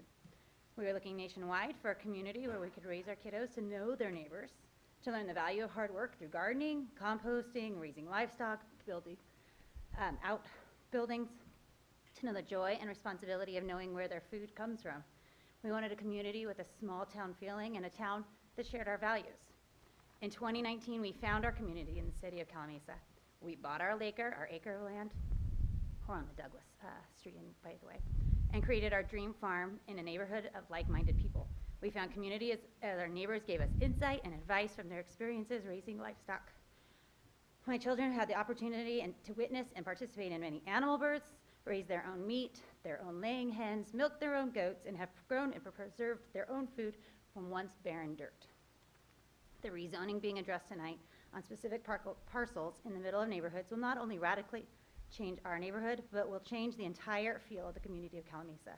Our street currently has 20 to 25 homes, and with the proposed changes allows for an additional 140 or more. How do you know all your neighbors when it increases 5 times in one development? Additionally, allowing high-density housing dispersed in the middle of flourishing neighborhoods will affect the traffic, auto noise, pedestrian thoroughfare if they're not driving to the places where they want to go. And let's be honest, traveling the streets of Calimesa is already a challenge. Also, the persons moving into these new residencies will not have the same appreciation for the country noises and fragrances that we've all come to love and is woven into the background of our lives. I understand that growth needs to occur, but we need a plan that works for your current residents as well as your future residents. Calimesa is one of the last small rural towns in Southern California, and this rezoning puts the value and uniqueness of this city at risk. So please do not be the council that ruins what the citizens of this city value most. Thank you again for the opportunity to speak before you tonight. Thank you, ma'am.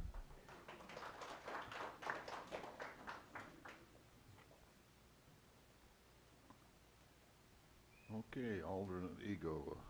Nicholas Crane.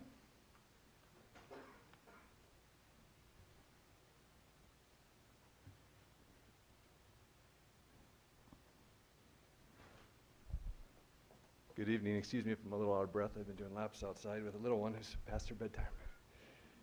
Good evening, council members and city staff. Thank you for your service to our city. And thank you for a very good staff presentation. It's very informative. I'm going to forego some of my written remarks because a lot of stuff has been addressed. And I want to speak directly to some things that have been mentioned today by staff and by others. But I can't help but feel that many are against this, but we're backed into a corner. You are doing your due diligence as staff and as city, trying to avoid compliance issues, breaking the law, and that's what I want to address tonight. As a resident and one of your constituents, instead of implementing a law or laws passed by an unchecked and sometimes radical supermajority in Sacramento, I'd prefer you push back on the applicability of the law or laws. In the absence of a two-party system in Sacramento, the cities and therefore the people are left to provide the checks and balances through judicial means. I urge you to fight any law that the city is currently reacting to in zoning changes or housing elements to allow for more affordable housing. Instead, allocate more money to legal fees. Harden the budget for a protracted battle with Sacramento. If the state threatens to withhold the remittance of delegated funds as a penalty to not complying with their mandates, prepare for slimming the budget. Cooperate with other cities that are like-minded and fight back.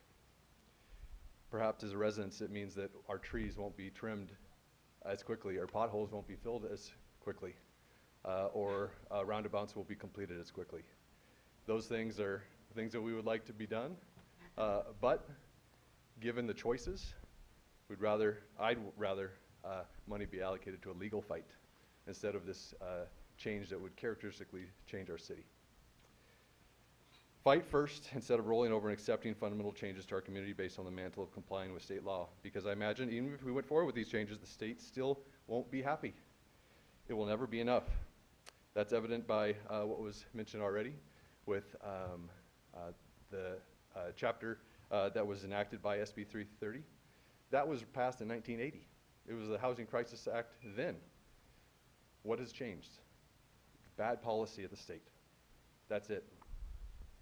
What will be the next thing the state requires that will change our city's character against our will? Please push back. In addition, there's no requirement to promote infill development from the law or the SCAG assessment. The general plan amendments and ordinances before you are a wrong way to go. And there's different ways to go about it, as we've heard from staff. I know there's a lot of effort that's been going, but I urge you to reconsider and try doing a piecemeal approach for each parcel in each neighborhood. Thank you very much. Thank you.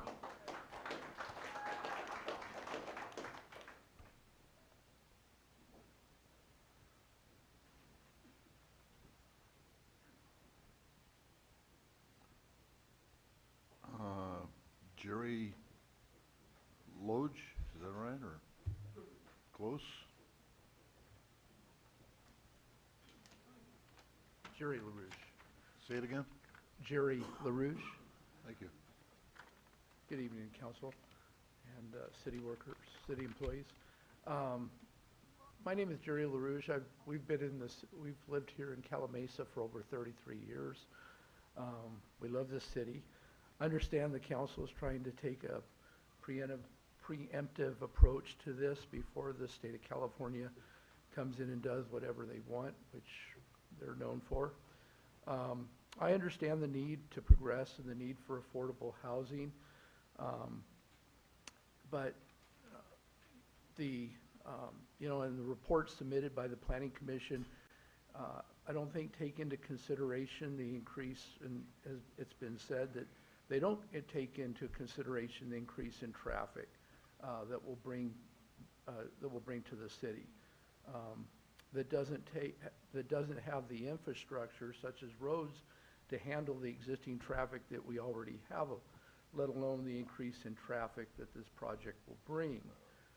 We see the students walking to and from school, and our capacity at the school is low right now. So if we bring in more, that's even going to exacerbate it more.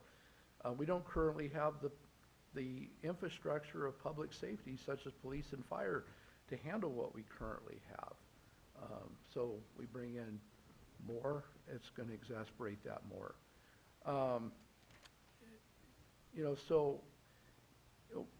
Please consider improving our infrastructure before building more. It just seems like we do things backwards. We build more without having the infrastructure to handle what we have. You look at over at Cherry Valley, the exit over there, the big warehouse that you put there, that big island in the middle that's the size of Rhode Island, that makes no sense. More population, if we don't fix the roads first, it just makes everything worse. So, thank you. Thank you.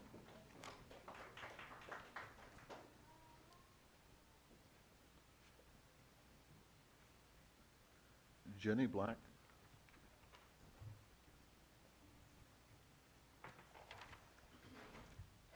Well, I had a written speech, but after what you guys said, kind of threw it out the window. My name is Jenny Black. I live on Garden Air Court, which is directly adjacent to one of these properties. I have a stupid see-through fence that the city requires us to have, from what I understand. And this property that you guys are proposing is going to be right behind, in my backyard. And these buildings, you guys are proposing large buildings. They're going to look into my backyard. They're going to look into my windows while I'm taking a shower. I mean, that's my privacy. I know you said that you've taken these things into consideration, but come on, I moved out here. I did my due diligence and I researched. I went to the city hall and I asked what the zoning was in the property behind my house before I bought my house. Now, do I feel for people that are low income? Absolutely. I am a single homeowner. I have an income in your low income status. I make under $63,000 a year. So yes, I understand that there is a need for people with low income because I'm there with them. But I've strived my entire 63 years of life to have what I have. And now you're wanting to put somebody in my frickin' backyard to watch me take a shower. Okay, that might be a little off, but come on, am I right? Absolutely. And the property is up here, my backyard is right here. And so what's gonna happen when I'm inside my house? I feel like you're taking away my safety and my security, my privacy. That's what I've strived for my entire life. And it's like, why can't you find properties that aren't adjacent to people that are already there? We're the ones that are paying the property taxes right now. We're the ones that are paying your guys' salary. So I don't understand why you guys can't stand up for us and fight the darn state. Okay, yeah, it's gonna take a lot of work, but how many people in here would help do that? How many people in here would like to have these stupid buildings not in our backyards. There is property all over the place. And again, I understand what he's saying about putting them on the other side of the freeway. My neighborhood all has, I don't even know how to explain this. This is not my forte, okay, guys? But the people in my neighborhood, let's say the houses in my neighborhood are $535,000, okay? The people way down the street might have $1 million homes.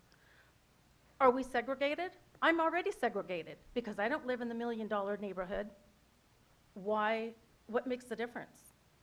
I make, what, $63,000 a year, and I live next door to somebody that makes more. It's how we spend our own money and how we plan. I planned my life, and now you guys are ruining my plan. Okay, can you wind it up, continue you got more to say, or your time is up? My time is up?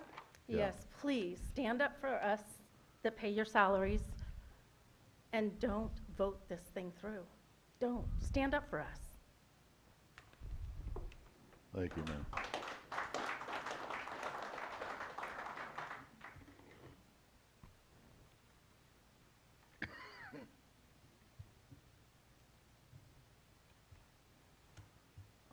Linda Egger.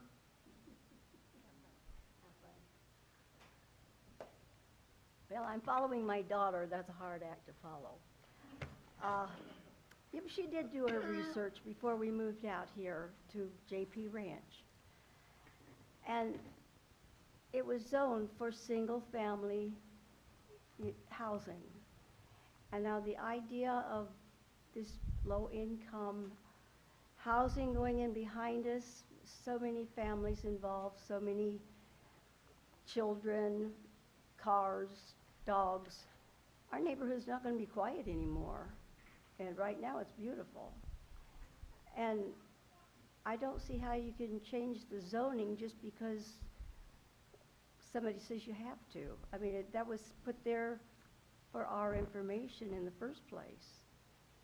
We're asthmatics, Jenny and I both. All that dust and pollution, gasoline, fumes, traffic, that's going to affect our health. And I really would like for you to push back on this. I know people have to live somewhere, but there's a lot of land around here that's empty. There's no housing there to affect them at all. And put the low-income housing all together. They'll have neighbors. We have neighbors, and we've worked hard to reach where we are. And thank you. Thank you all. Thank you.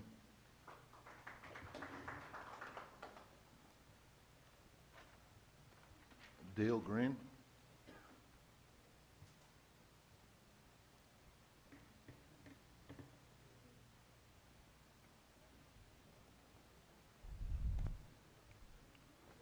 Hello, my name is Dale Green. I am a resident of Calimesa. I am not opposed to Calimesa growing or building more affordable housing.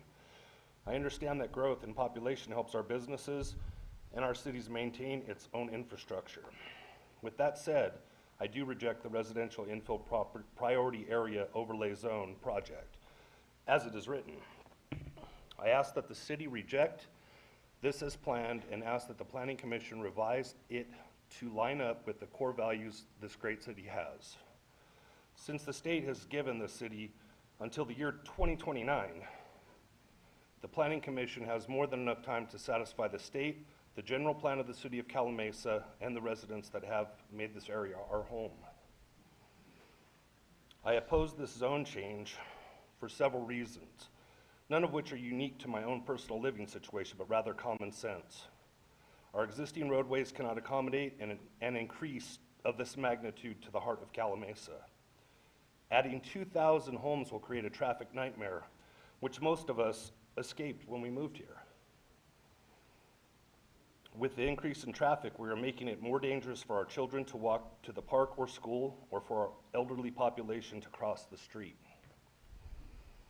Nowhere in our area are there 4-story apartment complexes. There is a difference between adding more homes tactfully and shoving a bunch of people together so that the city can put a few bucks in the bank. By planning apartment complexes and housing developments that are 1 or 2-story housing, it creates an atmosphere where those in the apartments will look into the existing properties and yards and windows, causing anxiety for children and their parents. Calimesa has been dedicated to having a small town feel. We can accomplish this through smart planning.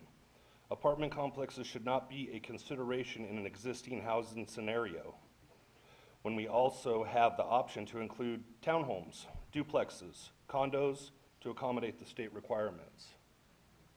The general plan places emphasis on retaining those qualities of life associated with a small community while recognizing the need for growth to fulfill the city goals. In closing, I would like to say that this is obviously a contentious topic that has caused a great level of dissatisfaction on a city level. We have time to kick back the proposed plan and put one in place that makes sense for everyone who is affected. Thank you. Thank you, sir.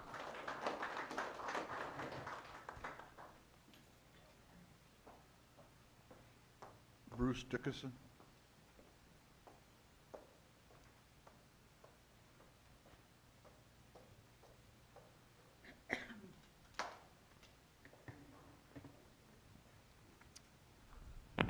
Good evening. I'm Bruce Dickinson, and I have one of those properties that probably a lot of people are here in opposition to, located on Douglas Street.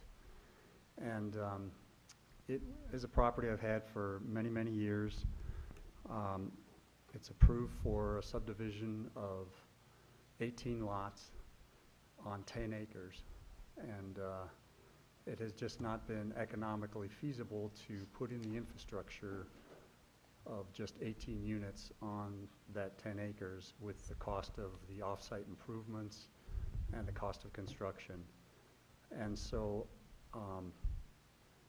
that's why it's pretty much sat this time. If the economy ever did change to where it would be a point where it would make economic sense to develop it and put the units and the housing on there, the houses that would be built on there would be not affordable houses. They would be very, very expensive housing. And that is something that, you know, is contrary to what the state is requiring the city to do. And so I understand the residents and their sensitivity to it. I understand I bought the property with the zoning that it had on it, but that was the same case with all of these other 36 properties. I would like to make a suggestion, though, if this would be allowed, and you know, I don't know how it would affect your RENA allocation, but it sounds like you have a buffer there. But I would like to propose that rather than the density that is being suggested for the property, it's actually 2 parcels, that it be changed or considered to be changed to RLM, which would be single-family residence on single lots within the development with a maximum height of 2 stories. And I think this would be a compromise that would help the city with more affordable housing, more density, and well, more affordable than what is proposed right now. And would also hopefully help with some of the concerns that the residents have within this area. Thank you. Thank you, sir.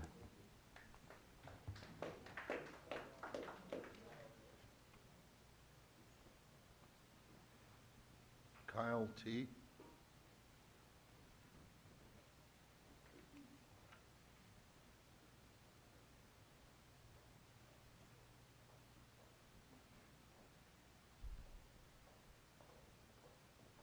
Hello, good evening. My name is Kyle. I currently live in Mentone, but I work in Calimesa. Until recently, I lived my entire life in Orange County. I moved out here for a future in real estate and to live in an area with good values and lots of available opportunities. I have found much of what I have been looking for in life, and I think I have made a lot of positive changes in my life. So I'm happy to be here and working in Calimesa. However, I have had a hard time finding somewhere to live. I currently live in Mentone. When I moved out here, I looked at the bungalow apartments in Ukaipa, for example, but found that it might be up to a year on their waiting list before I could rent an apartment. That doesn't really make any sense to me. Like, how can there be so few living options in an area with 70,000 people between Ukaipa and Calimesa? I'm having to share a room in Mentone while I'm looking for housing. At my last apartment in Orange, I could walk out my door and within 5-minute walk be at a restaurant, a store, or a small specialty shop. I only used my car to drive the 10 minutes to work. I would love to see apartments that offer the opportunity to shop in a downtown area and that rent at an affordable price. My hope is that something can be worked out with this overlay. Thank you. Thank you.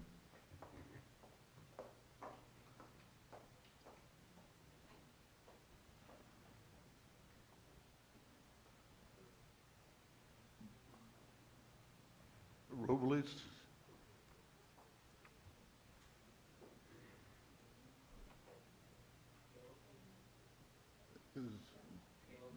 Yeah, Caleb, that's it. I didn't really know what to say on the first name, I'm sorry.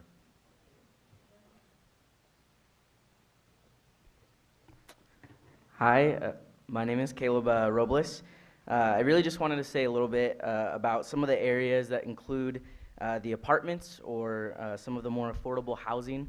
I recently graduated from California Baptist University, which is pretty close by in Riverside. Just got married a few months ago as well. And all I want to say really is just that one of the biggest challenges that myself and my peers face is finding places to live, kind of just like what the last guy said. High prices and a lack of vacancies make it extremely difficult for young professionals like myself and my friends to find places to live. Redlands, Ukaipa, East Riverside, Loma Linda, all of these areas, they have almost no vacancies, and with the apartments that are available, the places that are available to rent, they're extremely expensive, or they have 1 to 2 year long waiting lists. So all that I ask is that when the city council votes, that you guys just take into account young professionals like myself, other people that are like me, that are struggling to live in the beautiful areas that we grew up. Thank you. Thank you, sir.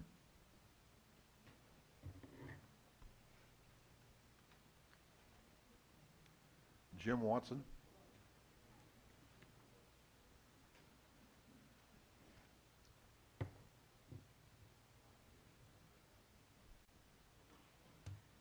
Mayor, council, staff, thank you for your great report, staff.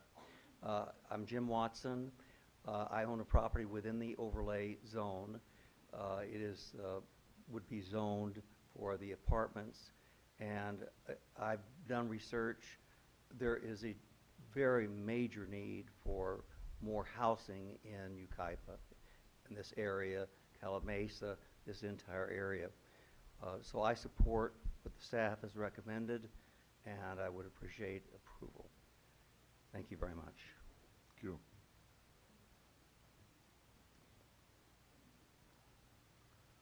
Ray Paca.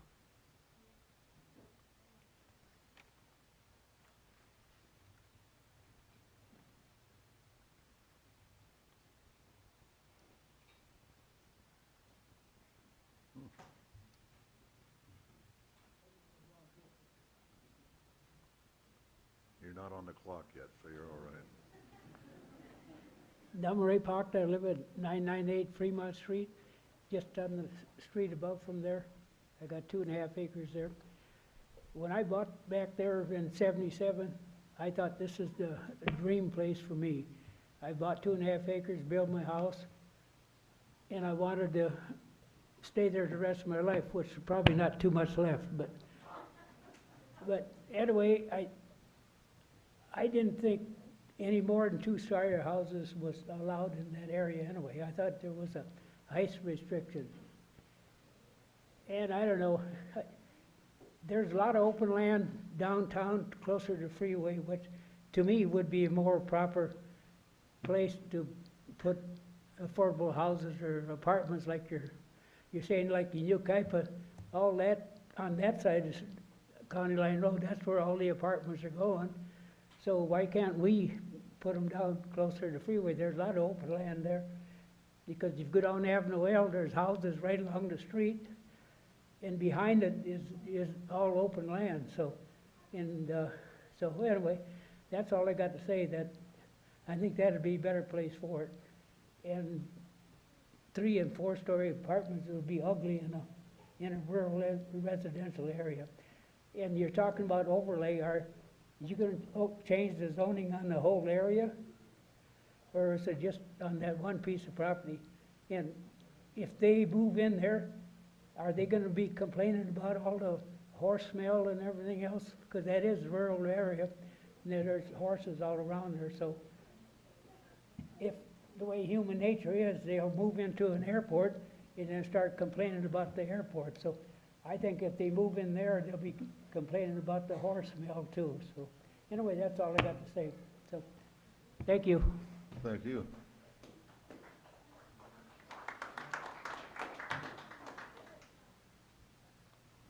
Matt Wood.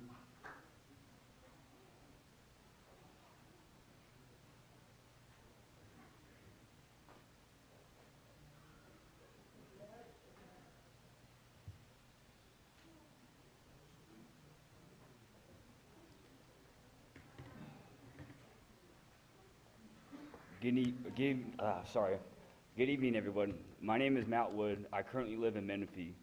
I lived in Inland Empire my whole life. This year, I've worked a few construction jobs in Yucaipa and Calimesa.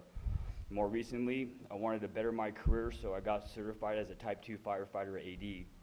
When I saw that Calimesa Fire Department was hiring, I started looking into moving here because it was too much commuting from Menifee when I was working construction jobs in town, as well as pursuing a career as a firefighter. While I would have loved to have applied for the position, there was no way that I could unless there was options to live closer. I looked in Calimesa and there was not a single apartment for rent or even a house that would make sense for a single adult. I'm here because I have been keeping an eye out for any available housing in Calimesa. And when I saw on Nextdoor that the city is trying to make areas for apartments, I wanted to come and show my support. I hope that you approve the overlay that the planning department presents to you tonight, because I know that I would love to live here if there were apartments available to rent.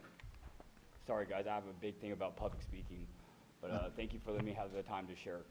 Thank you, sir.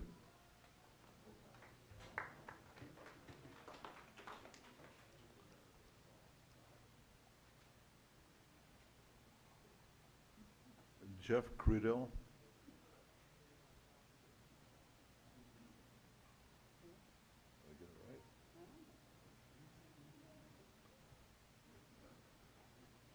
There he goes.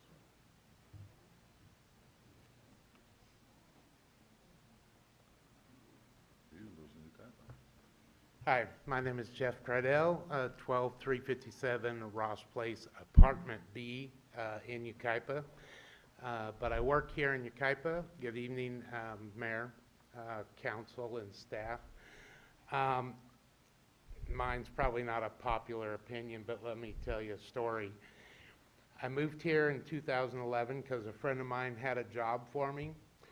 I ended up stuck at his house for about 6 weeks looking for an apartment. Luckily, a friend of his said, hey, I know a place that has a place coming available. I actually got into that place, although the landlord at the time told me it was a year-long wait, but she allowed me to put a deposit down and I moved in. And I've been there ever since, and will probably die in that apartment because I don't want to clean out my garage. Anyway, my point is, so my neighbors on either side of me have always been young couples. They always have family here, parents mostly, in Yucaipa and Calimesa. They get an apartment, they save their money because they don't, they usually have two small children. They don't have anywhere affordable to live. So they get an apartment, they saved their money, they moved out, they finally had enough for a down payment, they go and get a house, but that's the cycle. People's kids want to live here. Where are your kids going to live? Wait till you die and then move into your house? I'm just saying there's a need for affordable housing and apartments near the downtown, what I call the business district, where you can walk to the grocery store, where you can go to Starbucks and walk. We need that. I do think people see 459 extremely low-income housing, think that that's what that's going to be. We're going to put 459 low-income apartments in one spot. That's not how it works. Small components of apartments are low income, moderate income. I don't think people, obviously nobody wants apartments near their house, but it is actually good for the economy and good for the community. It's just it's a tough decision you guys have to make, but I think the overlay might need some tweaking, but I think it'll work. Thank you. You're welcome. Thank you. Blake Ferris.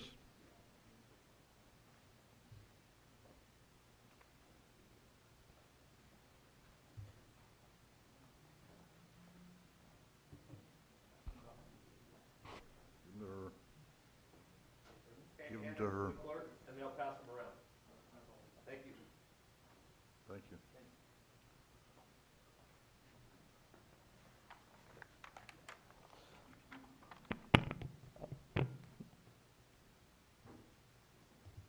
Can we pass them around?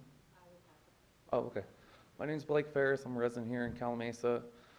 What you're being provided right now is evidence of errors in the environmental impact report, specifically on one property on Buena Mesa Drive behind it. It's the bottom one on the blue. You'll see right here, it will say U3 and U4 on page 1. Those are responses to my comments. Essentially, U3, I presented that there's an earthquake overlay zone. This is presented by the Riverside County. This it's presented by Riverside County through TLMA. If you look at page 4, you'll see on this report it says there is no evidence of a known or fault, right? However, going forward, there is evidence of it. On page 7, you'll see the property in question. And then on page 8, you'll see it's a county fault zone, which is acknowledged on there. Page 9, Riverside County is showing that. And then furthermore, this county fault zone is present in the Calimesa General Plan. Calimesa General Plan has a policy in there that states earthquake overlay zones applies to any zone, right? Furthermore, the following applies to proposed residential projects. Shall be required to submit a geological report that evaluates the potential for surface rupture and other seismic hazards on site. Essentially, the environmental impact report did not properly assess this property. On page 14, you'll see that the city of Calimesa acknowledged this environmental impact report with the Calimesa Singleton Realignment Project, which shows that seismic hazard is available. Going on, it just 15, 16 just kind of shows that there's certain requirements with the environmental impact report. Furthermore, it goes on to 17. 17 is my response for my comment of U4. U4, essentially, Calimesa General Plan says that Buena Mesa Drive is 40 feet wide and it has a 52 feet curb-to-curb width right away. In the report, you'll see on page 19, it says that the roadway is 44 feet wide and, for curb-to-curb and 66 foot right away. So essentially, that project does not comply with Calimesa General Plan. there is factual errors in it. It may comply with CEQA as certain earthquake requirements, but it doesn't comply with the general plan. So I ask, why is it that City Council can only apply environmental hazards to one project, not other? Furthermore, who's going to widen the street? Are you going to make developers widen it over 50 properties? Or is the City of Calimesa going to do it? I'm available for any questions. We cannot answer questions at this Okay. time. No, that's fine. Thank you. Thank you. Thank you.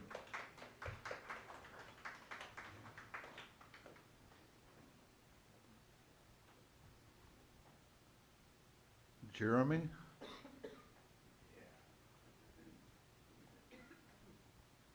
Well, thank you guys, everyone, for being here, the people, the residents.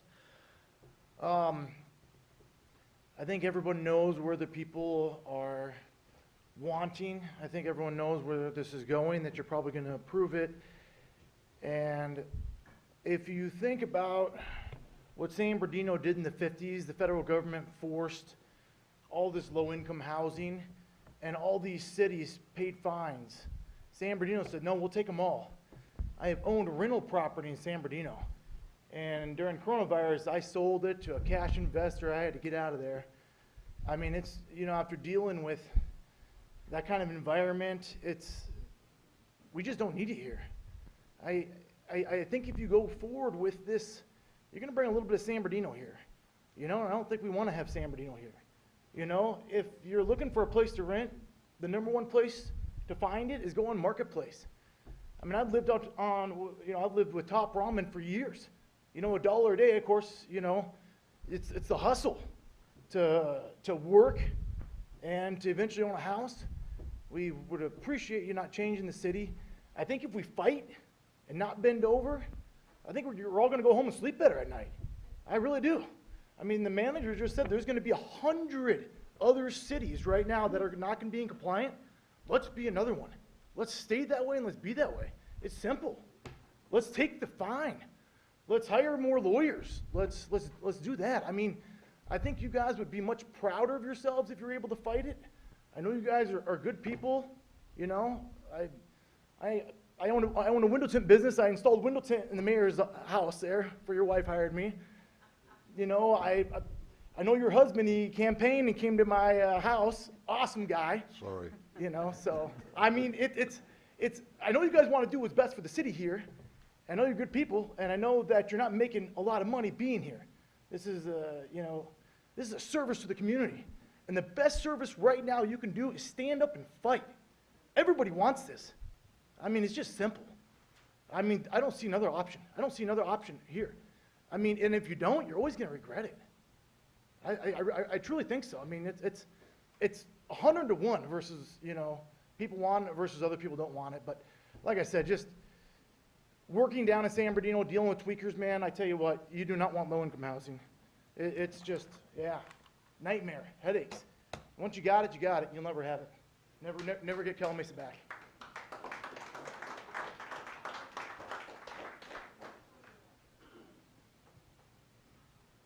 Yeah, Robert Conrad.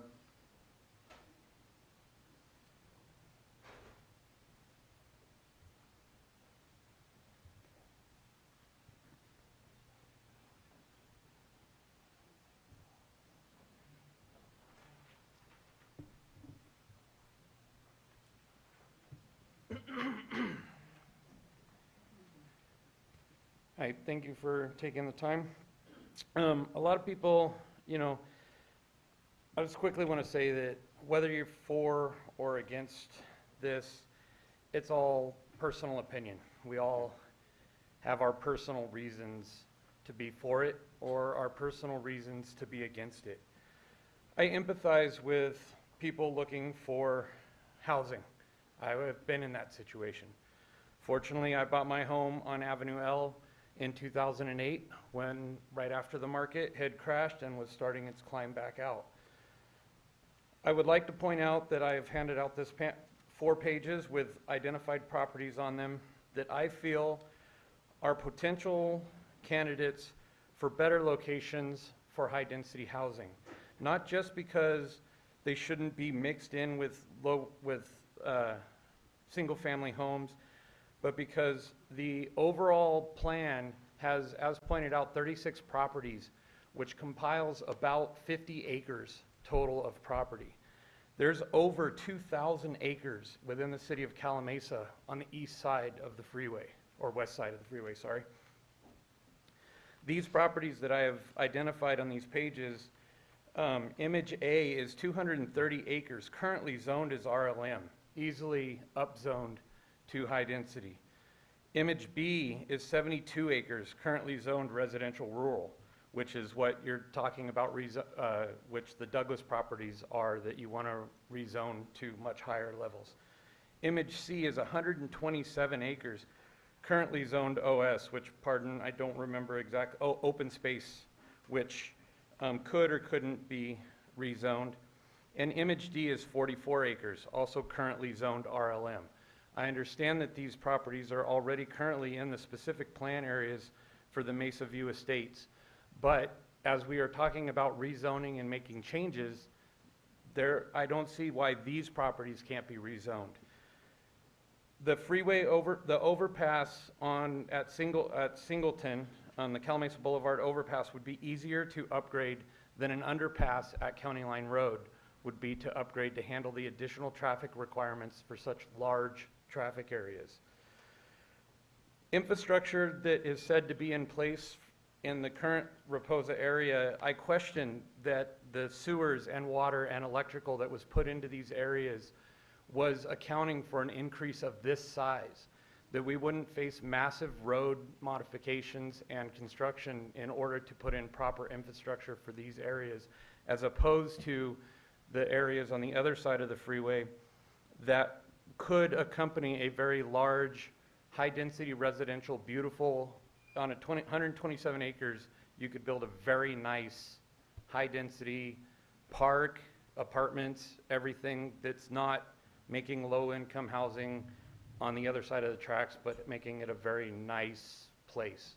So I just beg the council to look at the alternatives as opposed to what we're currently facing. Thank you.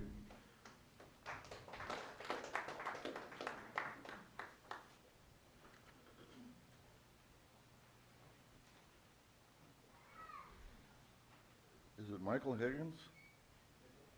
Mickle? Sorry.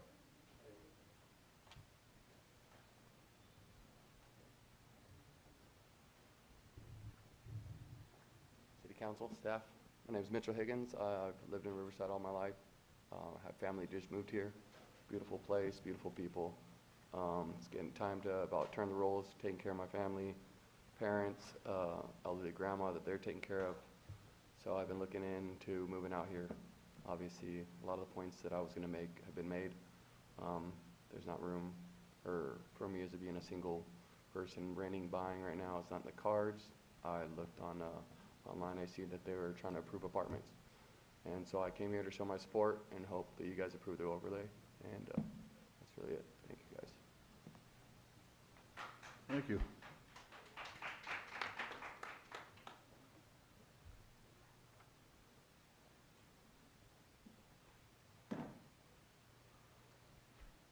I'll take a shot at this Patreon.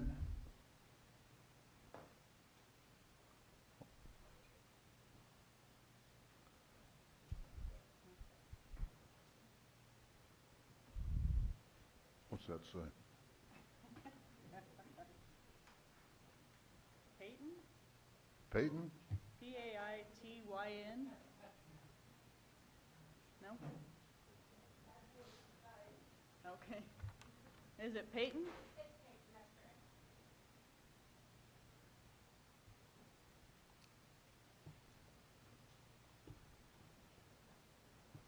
It's quite tall up there.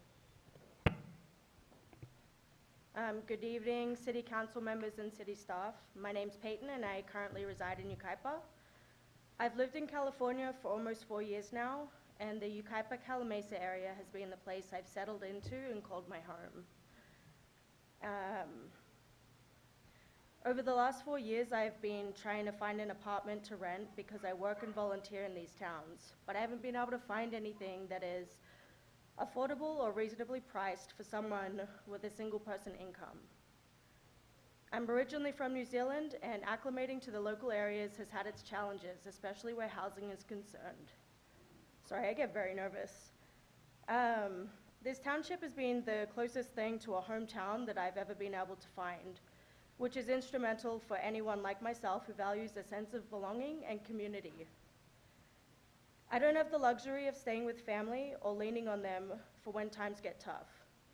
I am fortunate that my friends have become my family and have let me stay with them periodically. Eventually, I would like to get my own place.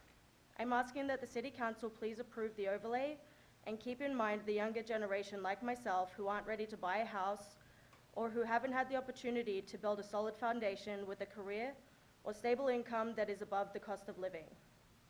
There still needs to be affordable accommodation. We still need to be able to maintain our independence in order to continue giving back to our community without having to lead a lifestyle dependent on a multi-generational household, couch surfing, or homelessness. I would eventually love to live in an apartment that's in town so that I can continue to work and volunteer and spend quality time with my new extended families without having to worry about extreme commutes or having to sacrifice the sense of belonging that I have worked tirelessly to cultivate within the community. Thank you. Thank you, ma'am.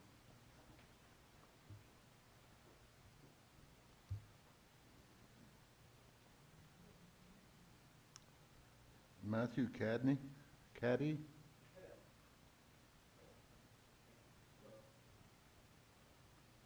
Kidden? Matthew Cadell. Okay, I didn't realize No, that it's was okay. L's. Hello, council members. Hello, residents. My name is Matthew Cadell. Probably my opinion isn't can be a very popular one, or might not really be able to sympathize with me very much. But I actually live in San Bernardino, and I have 2 children right now. My kid back there, and my son is 6 years old. He goes to Calimesa Elementary. His mom lives in Ukaipa off of 3rd Street. One of the main reasons why I'm still here and it's past my kid's bedside time is because I can tell you about 2 instances in this city that made me fall in love with this city. I lost my ID at a gas station and it was mailed back to me. That would not have happened in San Bernardino. Okay? There was another instance when there was a wallet that my friend had. It was put in his mailbox. I was there when he received it. I guess my point of view, or what I'm trying to get at is that I wouldn't mind the manure smell, because my kids, when they come to my house, they have to smell fucking gunshots, gunpowder, gun residue, and it's not, it's just not a place where I want my kids to live. What I am trying to do, I'm a single parent. Their mother lives here, and I am just trying to build a better life for my children. In the situation I'm in, it's just more, it's more not convenient for my children, and it makes more sense for me to relocate so I can be close to them. It seems like there's a lot of wiggle room in what you guys are trying to do here. I'm not really, a lot of the jargon was kind of past my head, but what I can say is that I really love this community. My kids are here in this community. The teachers at the schools are great, and I have empathy for what you guys are saying here in your community, because I've lived in San Bernardino my whole life, and it's just not a place where I want my kids to live, where I want my kids to be subjected to the things that are going on. So, it'd be nice to find somewhere to live out here, as a single parent. That's all I got. Thank you. Thank you.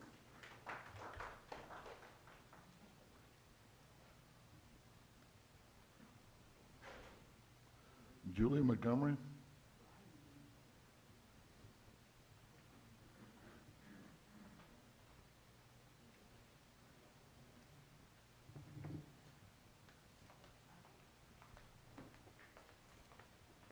Hi, my name's Julie. I was born and raised in Yucaipa. I went to Yucaipa High School. I love this community. I go to college in Crafton.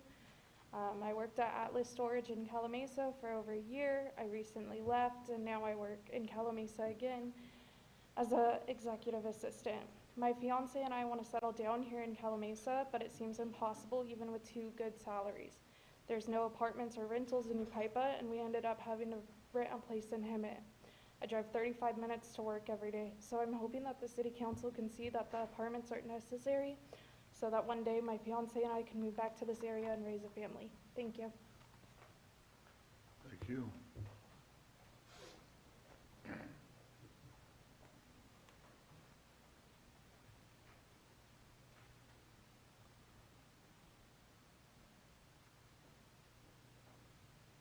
What's his first name?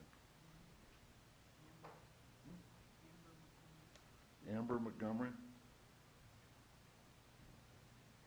You can get it, Amber,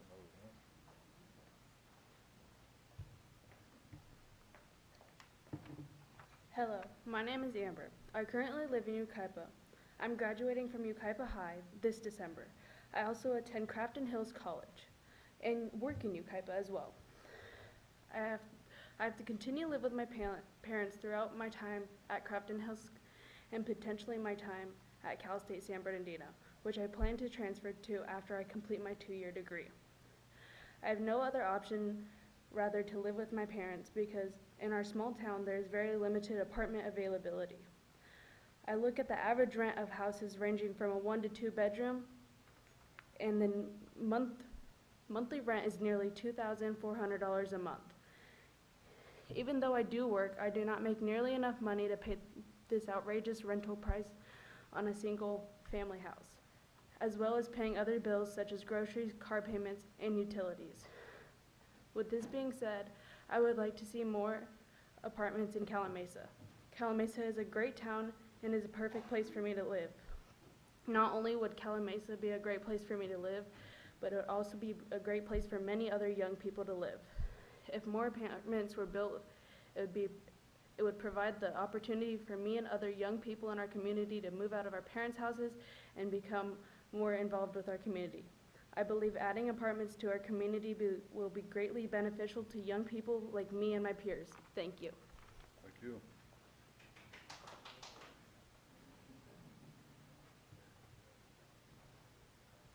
Brandy Hickman?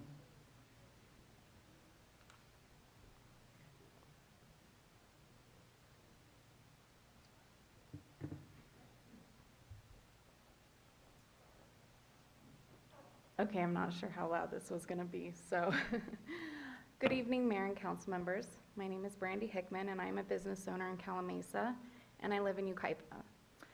I have lived in the Yucaipa-Calimesa area my whole life. I was raised in Yucaipa, moved to Calimesa when it was time to leave the nest, but always ended up back in Yucaipa because there's never been too many options of places to live in Calimesa. If it weren't for the fact that I knew the person moving out of the duplex that I currently live in, I would have to move back in with my family. My company joined the Calimesa Chamber of Commerce the same day we moved into our office, and I am so grateful that we did. Calimesa has some pretty great businesses in it, but I've also noted that some do struggle. On multiple occasions, I'm nervous. This isn't fun. But I want to speak on my point of view. I've needed to meet clients for business meetings, Monday night dinner. There's not too many places open. The most available option is Denny's, and I'm not saying there's anything wrong with Denny's, but I've also noticed that other people that have shown up to the chamber meetings are not open on every day because they don't have the clientele. I have a petition that I would like to give you of local businesses that agree with the direction the city is trying to go with the overlay. Not only is the housing needed, but the customers in such close proximity to our businesses is also needed. Most of the businesses that I spoke to agree that with the overlay, however, they were not willing to put their name on the petition because while the overlay and having more customers would be beneficial to their businesses, their current customer base is small and they weren't willing to put their name on something that would cause them business because they can't. They already have limited as it is. In my opinion, the proposed overlay would not only help with the current housing shortage that we need. I'm second generation Yucaipa Calimesa. I played softball at I Street Park. I grew up here, but the minute that I had graduated high school and I got married, my parents rented their house to us. They moved out of town because there was nowhere for us to live.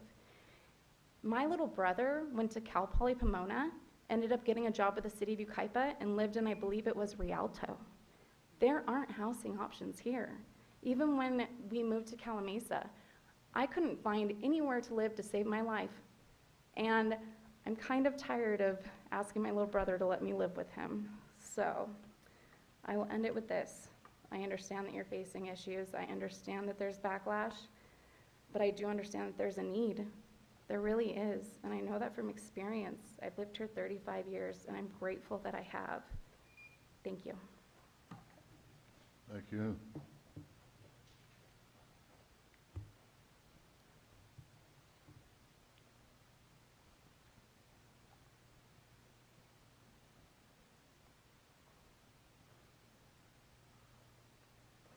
First name, I don't know, Terrace, Eeps?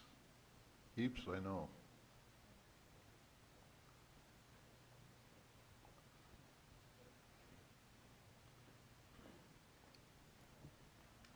Yeah, name's Travis Heaps. Travis. It's close, Terrace, Travis. You You got the T and the Heaps. Thank you, Mayor and council members and staff and even the consultants for being here. I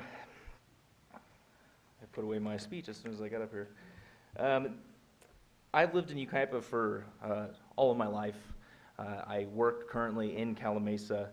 I am here today to voice my support of the new overlay as proposed. Housing, specifically housing, a quality mix of housing is something that is sorely needed in this area.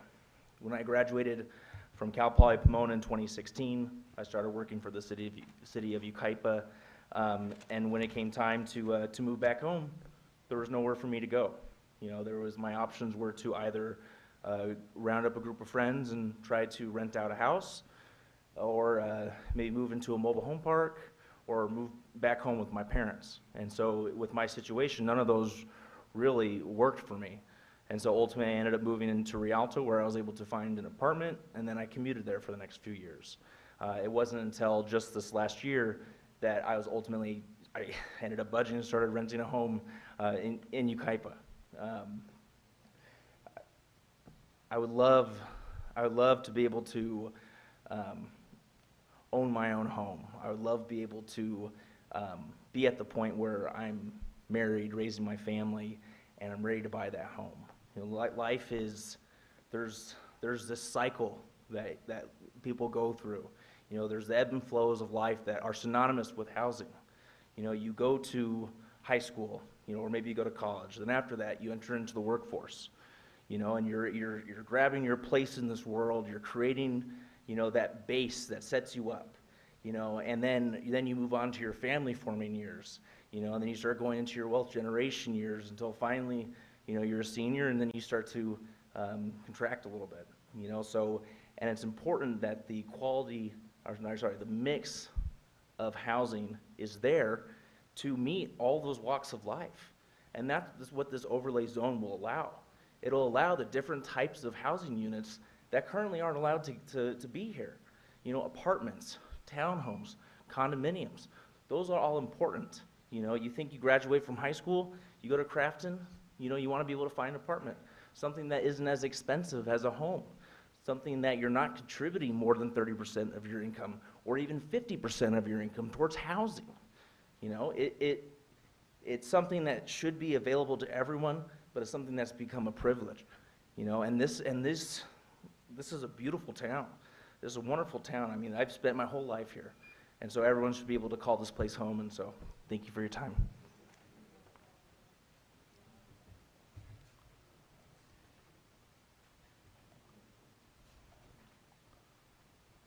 Caitlin Chavez.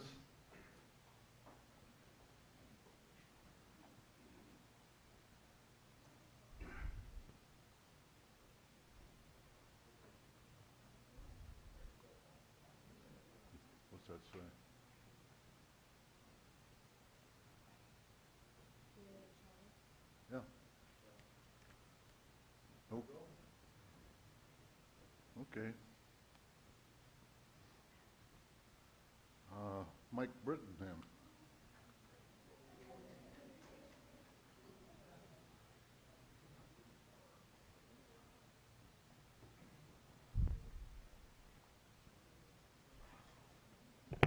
Good evening, everybody. Thank you very much for your time and service to our community.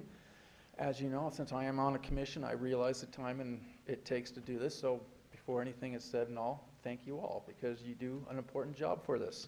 And for many people that don't realize, Calimesa is a poor city, was a poor city. Council kept us alive, and they've done wonders with our small budgets. So congratulations for most everybody, even though we have a lot of new members. However, this overlay project does not fit the city whatsoever. You're letting the state dictate what they're going to allow us to build. Every project on there, every lot on there has to be judged individually. That's why we have a planning commission. That's why we have staff to look at this.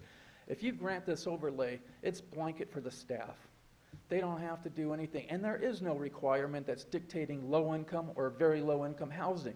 Anybody who builds anything there is going to be market rate. For all you people that got here to talk about the apartment, excuse me, I hope he gives you first on the priority list if he ever build it for you to say that. But for the apartments, I don't know how you think this is going to be low income because we're Calimesa. It's going to be market rate. Every house is going to be market rate. I live on Douglas Street.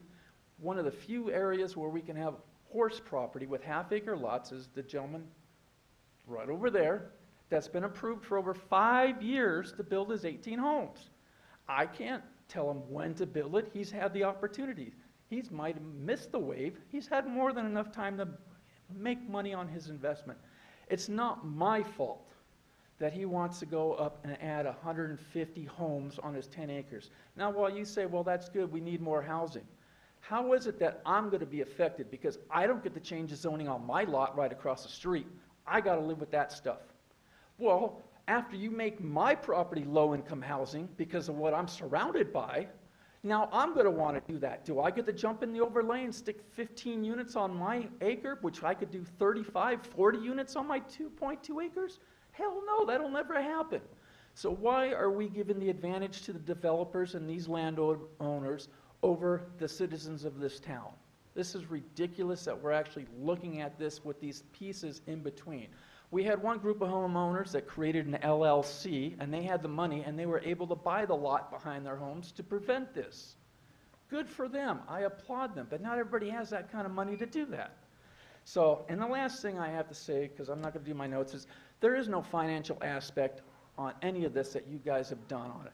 Who is going to reimburse us homeowners for our loss in value? You talk to any state appraiser, you've killed our ratings or our values 15 to 20%. That 4-story apartment between L and Myrtlewood, you're going to go 20 to 25%. That's a class action lawsuit. Lawyer's going to say whatever. Anybody can sue anyone in the state. This is going to be proactive. But you can't do this to the people and the citizens that are here first to do this. We have the space. Someone's giving you ideas where to put them. Individually, the whole thing has to be wiped out and go back to looking at one lot individually. Thank you.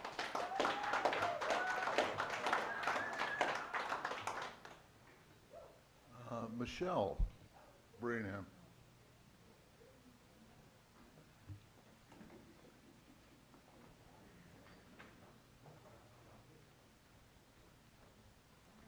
I am not as comfortable speaking as my husband, so please forgive me. I'm going to go off script and just say we are happy to have people live in apartments in this city, but they just need to not be right behind our homes. And I think all the people who want apartments would be just as happy if they were on the other side of the freeway by other new homes in open space. I don't think you really want to be looking in other people's backyards. So I say yes, do this housing, but do it in other places. It does not belong behind other existing homes, devaluing those homes and devaluing and taking away their privacy, views, enjoyment of being in their own backyards. And the permit by right as a blanket overlay for all these properties is ridiculous. Each project needs to be looked at individually so that views can be taken into consideration. So just rethink this. You have plenty of time. Move it somewhere else by other new home developments, you have space in places that are already approved for development that don't have houses yet. So those people will know what they're getting. They'll know they're going to be apartments by them. They won't be sacrificing their expectation of what their home is. It will be already pre-planned and hopefully thoughtfully designed to all just meld in together with shops, maybe apartments over shopping, so that people living in the apartments can have a better quality of life, well planned, not just thrown together where it doesn't belong. Thank you. Thank you.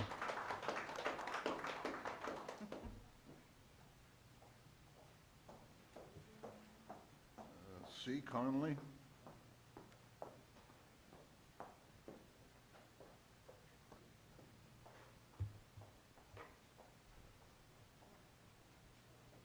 Is there a Conley here? There we go. Nope. I guess it got too late.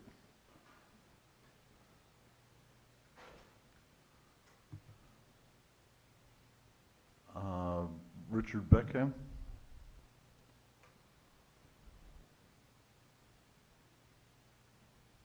No Richard?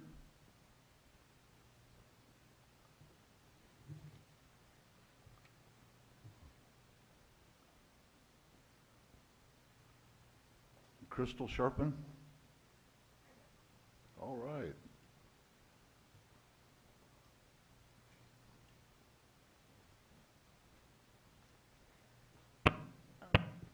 I'm Crystal Turpin. I live on Douglas Street, and I just want to tell you young people that affordable housing, it's a pipe dream. I've been in the social services field for over 15 years, working with various populations. The most recent one was the homeless population, and you can't put affordable housing without subsidy in the sentence. So you young individuals, there's stipulations on affordable housing. If you're single without children, you don't qualify. If you eventually make more money than that category, you can no longer live there. So these are the questions that I ask the city council is, what are the stipulations for these low-income housings? Are you gonna grant status to one single individual on one income? Are you gonna kick them out once they surpass that capacity? Working in the housing department in these nonprofit sectors, there is the good, the bad, and the ugly when it comes to affordable housing. And I said good, bad, and ugly. You know, the gentleman said he lived in San Bernardino. We will turn into a San Bernardino. The wallets won't go in the mail. The IDs won't go in the mail. There is a culture, and we all want to be politically correct, but I'm sorry, there is a culture when it comes to low income, okay? Affordable housing, yes, with stipulations that single individuals, people coming out of college, people getting out of their parents' house can definitely live in those apartments. But like I said, you can't have affordable housing without having subsidies. If someone's making $41,000 a year, their rent is probably gonna be $500. Who's paying the excess? It's gonna be the state and federal government. So the state, then we gotta go off bylaws from them. That's where those stipulations come in. So I think apartments are good. Two-story apartments, I think if you guys are gonna pass this, there's gonna need to be stipulations in there. You know, yeah, put them in the open fields across the freeway, or just put the 2 stories in. You know, there's super nice duplexes across the street.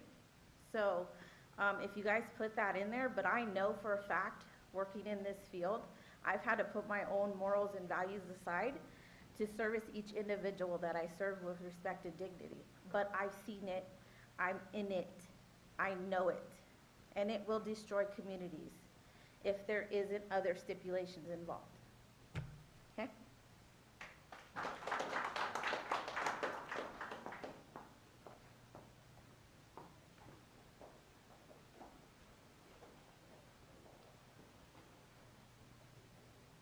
Is there a Carly?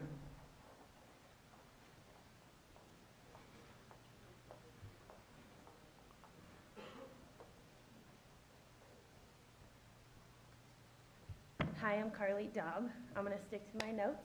One, because I am freezing in here, and two, I'm going to repeat some things, but I can't go off script. So, I lived in Calimesa my whole young life. I was there until I was 21 years old, and for the last 12 years have moved all around cities with my husband and my 2 young children, working in a dual income household to do everything we can to rent in different places. I would love to go on and on and on about the feelings that I have about quaint Calimesa and the small town charm that it has. Because recently, me and my husband have decided to move back to Douglas Street. I feel that tonight it's most important to say facts instead of emotions about specifically the issues on Douglas Street. I think the main thing being, and has been mentioned before, the traffic concerns. Douglas Street is currently a 2-lane street. And I say that with quotations because there is no delineation lines, there are no street lights, and there's only one speed limit sign there. Recently, with the congestion between the year-long process of roundabouts and the back and forth zigzagging on Avenue L, there have been tons and tons and tons of cars. And where kids could use to ride their bikes down the street, around the corner, and back around, there's a fear of speeding, accidents, and there's been more than 3 accidents on the corner of County Line and Douglas. It poses a huge concern for the impact that could be 150 homes specifically on Douglas Street, and what would be the combined impact on our current first responders is also a concern. Also, it's not in close proximity to anything that would be beneficial to anybody living there. There's not a bus, there's not a grocery store, and there's nothing within any way like sidewalks where people could easily commute.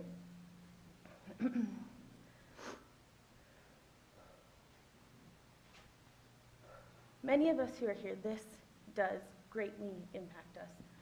There's been a lot of young people saying that there's nowhere to live, and while I support the fact that we need to possibly grow, because growth is inevitable, new businesses, living in Calimesa my whole life, are exciting to see pop up.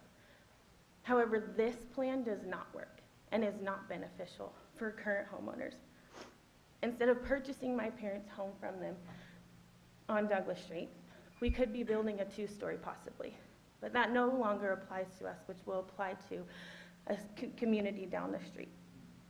It's already been provided of different opportunities, but I also want to mention that the impact of the income not growing while the housing prices are growing is also something to mention, that the median age in Calimesa is 45 to 50 years old. Those are people that are mostly on fixed incomes, and it would be an opportune moment to also provide some 55 and over communities that could also be low income, which UKIPA has been very successful at doing. So, thank you. Thank you.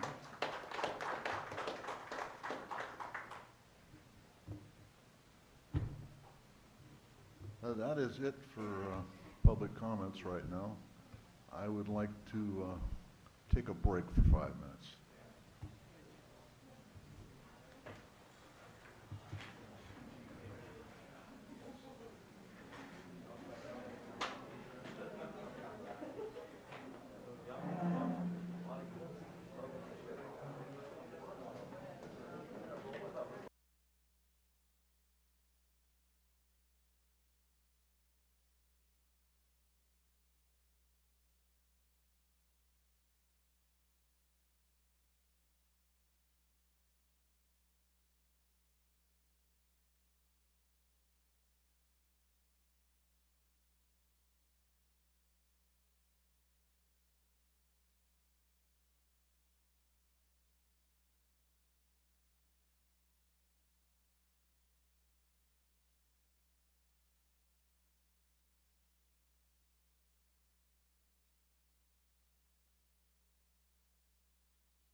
Hey guys, can we get it quiet in here, please?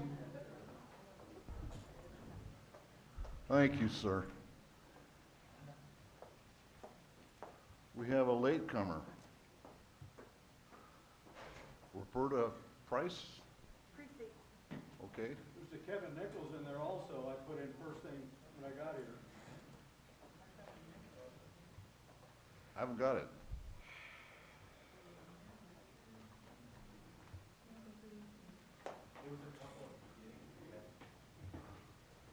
He put the ones that didn't show on this side. Anyway, go ahead. Hello, my name is Roberta Parisi. I go by Robin. I'm rather new to your beautiful city. We got here in 2020, dead set into the middle of COVID. We come from Rancho Cucamonga, and I'm going to tell you a little bit about me real quick. I am a mom of 2 young girls, a 8-year-old and a 10-year-old. Yes, I'm old. They are my granddaughters that we adopted, and we chose this community to raise them. Now, I live in the Buena Mesa, actually right on the corner of Buena Mesa and Mesa Grande, and I have a perspective that really needs to be considered. I have apartments right behind me.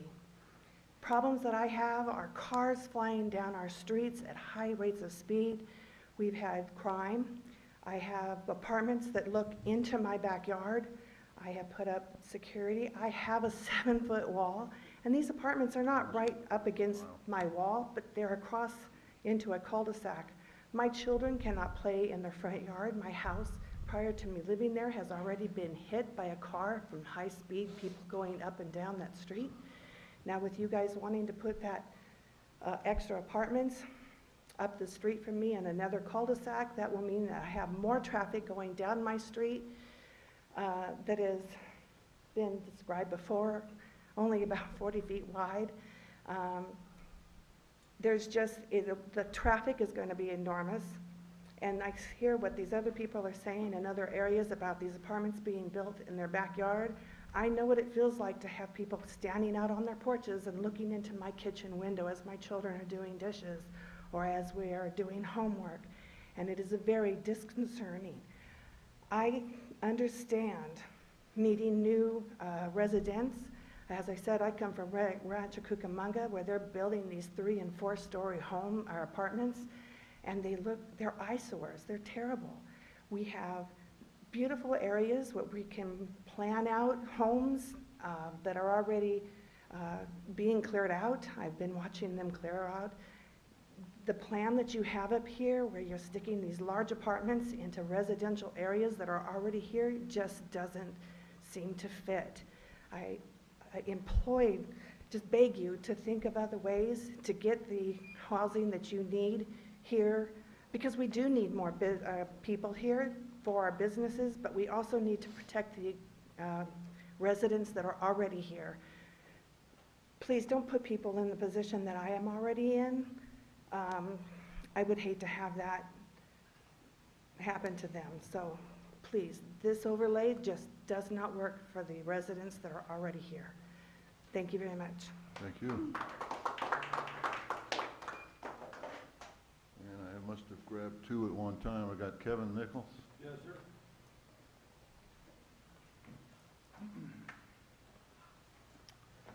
Good evening, Kevin Nichols. That is louder than it was. Is that too loud? Fine. Good? Okay. Actually, I have been a lumber salesman for 36 years, my sole income, so I love to build. Sell wood, and 95% of it is for custom homes, single-family homes. I've been through 3, this is my 3rd presentation. Of course, this one's a little more elaborate. This one's got some scare tactics from the state. I understand, I really do understand, and I think most people do understand what the state is saying. We might not agree with it, but we understand it. We understand where the city is. We understand the city took some money. They deserve some money. They understand the city needs to grow. What I don't think the city is listening to, and certainly the Planning Commission did not listen to. In fact, when I was here at that Planning Commission, I couldn't help but walk out of here knowing they voted before we even got in the room. But what they don't seem to, y'all aren't seeing to hear, is it's not so much that we're against the idea of growing and the overlay project or whatever. I'm not against apartment buildings. I don't think a lot of us are. A couple of things I heard tonight about some people trying to get places to live in this town. I tried to get places to live in towns when I was young, when I was, 22, 23 years old. Some of them, I think, here were younger than that. It was tough. But nonetheless, where you're doing the growing is what's concerning. And what I don't understand is why the push is so heavy to be on that one by Avenue L especially. I live there. I have to look both sides of the street when I go to get my mail. It's so stinking busy. And I cannot believe the way the SECA, where they gauge traffic, you cannot use that here. I don't understand why anybody in their right mind, man, woman, or child, would go from Bryant to Stater Brothers to go grocery shopping, or half that distance. I wouldn't go from Avenue L between 4th and 5th to Stater Brothers walking. On Avenue L and 5th, does anybody in here walk that? Of course you don't walk it. So what I'm saying is I don't think the attention has been given to the particulars of where that really is and how people are living there now. And I know that little circle jerk thing on County Line and 5th has been hung up. So traffic is heavy, but it was heavy prior to that. Adding 200 more people, 200 more families to that immediate area would be incredible. That's it. Thank you, sir.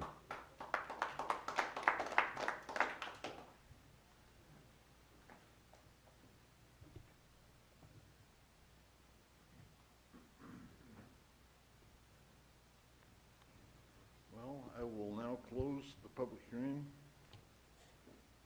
Do any of the council have questions of staff? Right now you're limited to questions, and she'll retain any of your comments on the items, just if you want some knowledge on what we can and can't do or whatever.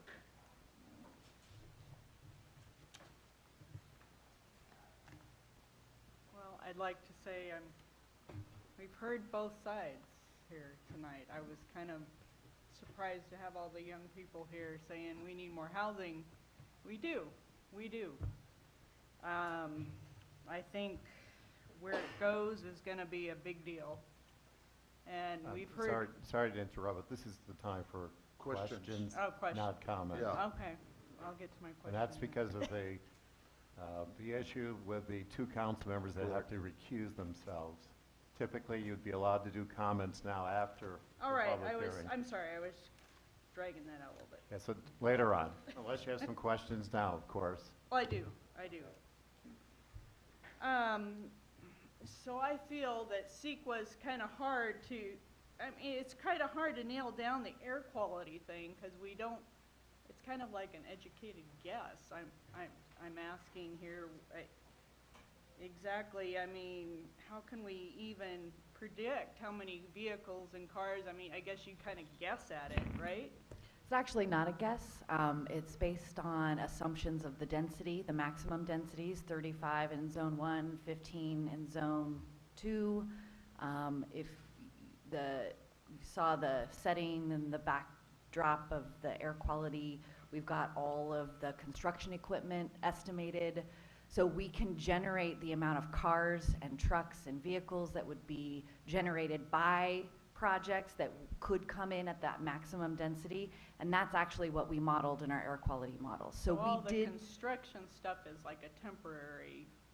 So right, so when we analyze air quality, there's short term, which is the construction impacts. So we've made assumptions based on the land sizes and the densities and the types of projects that would come in under this zoning. We've got all of that assumed to be like worst case, right? So like the biggest it could be, we've analyzed that.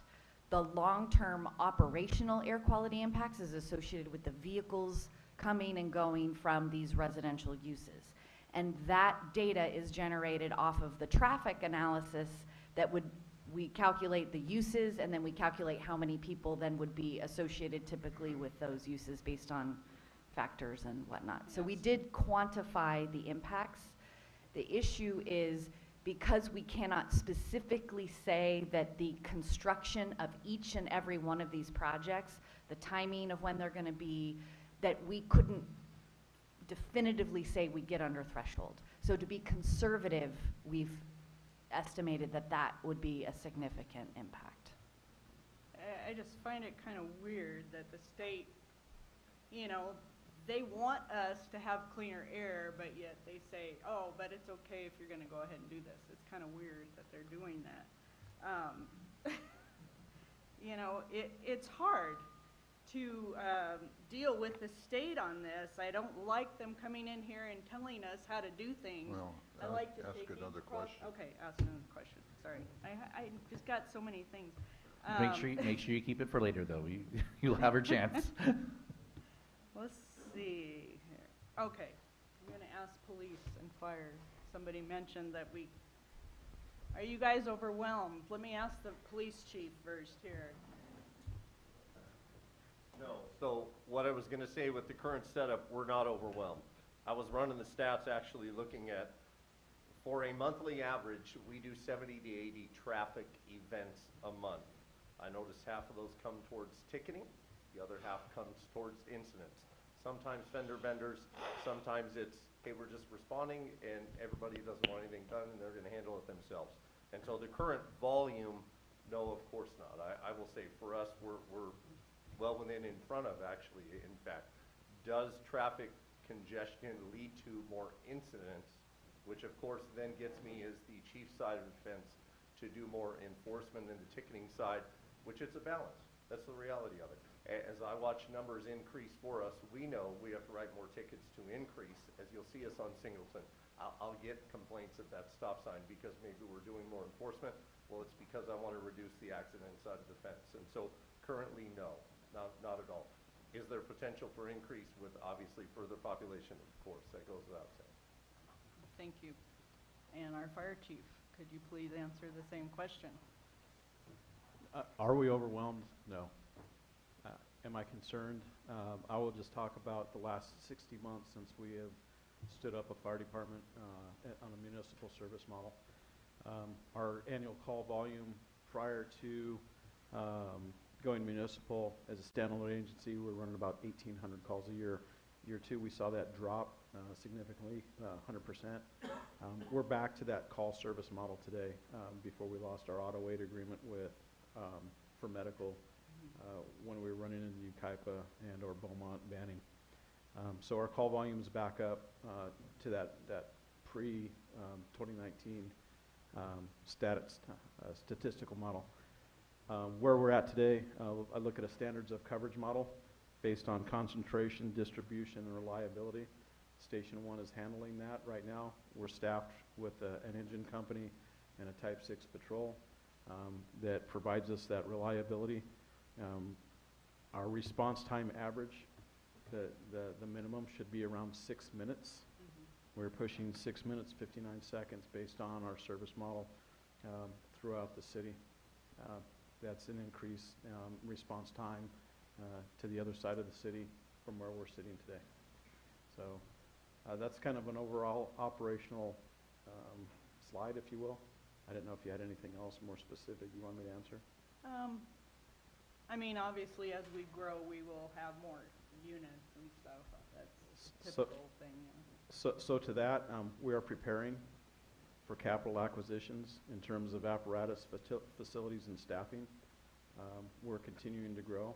We've acquired those assets, and we continue to evaluate staffing based on our budgetary model and what we can afford to provide. Right. Thank you. Anybody else have any questions right now? Yes, I have some questions.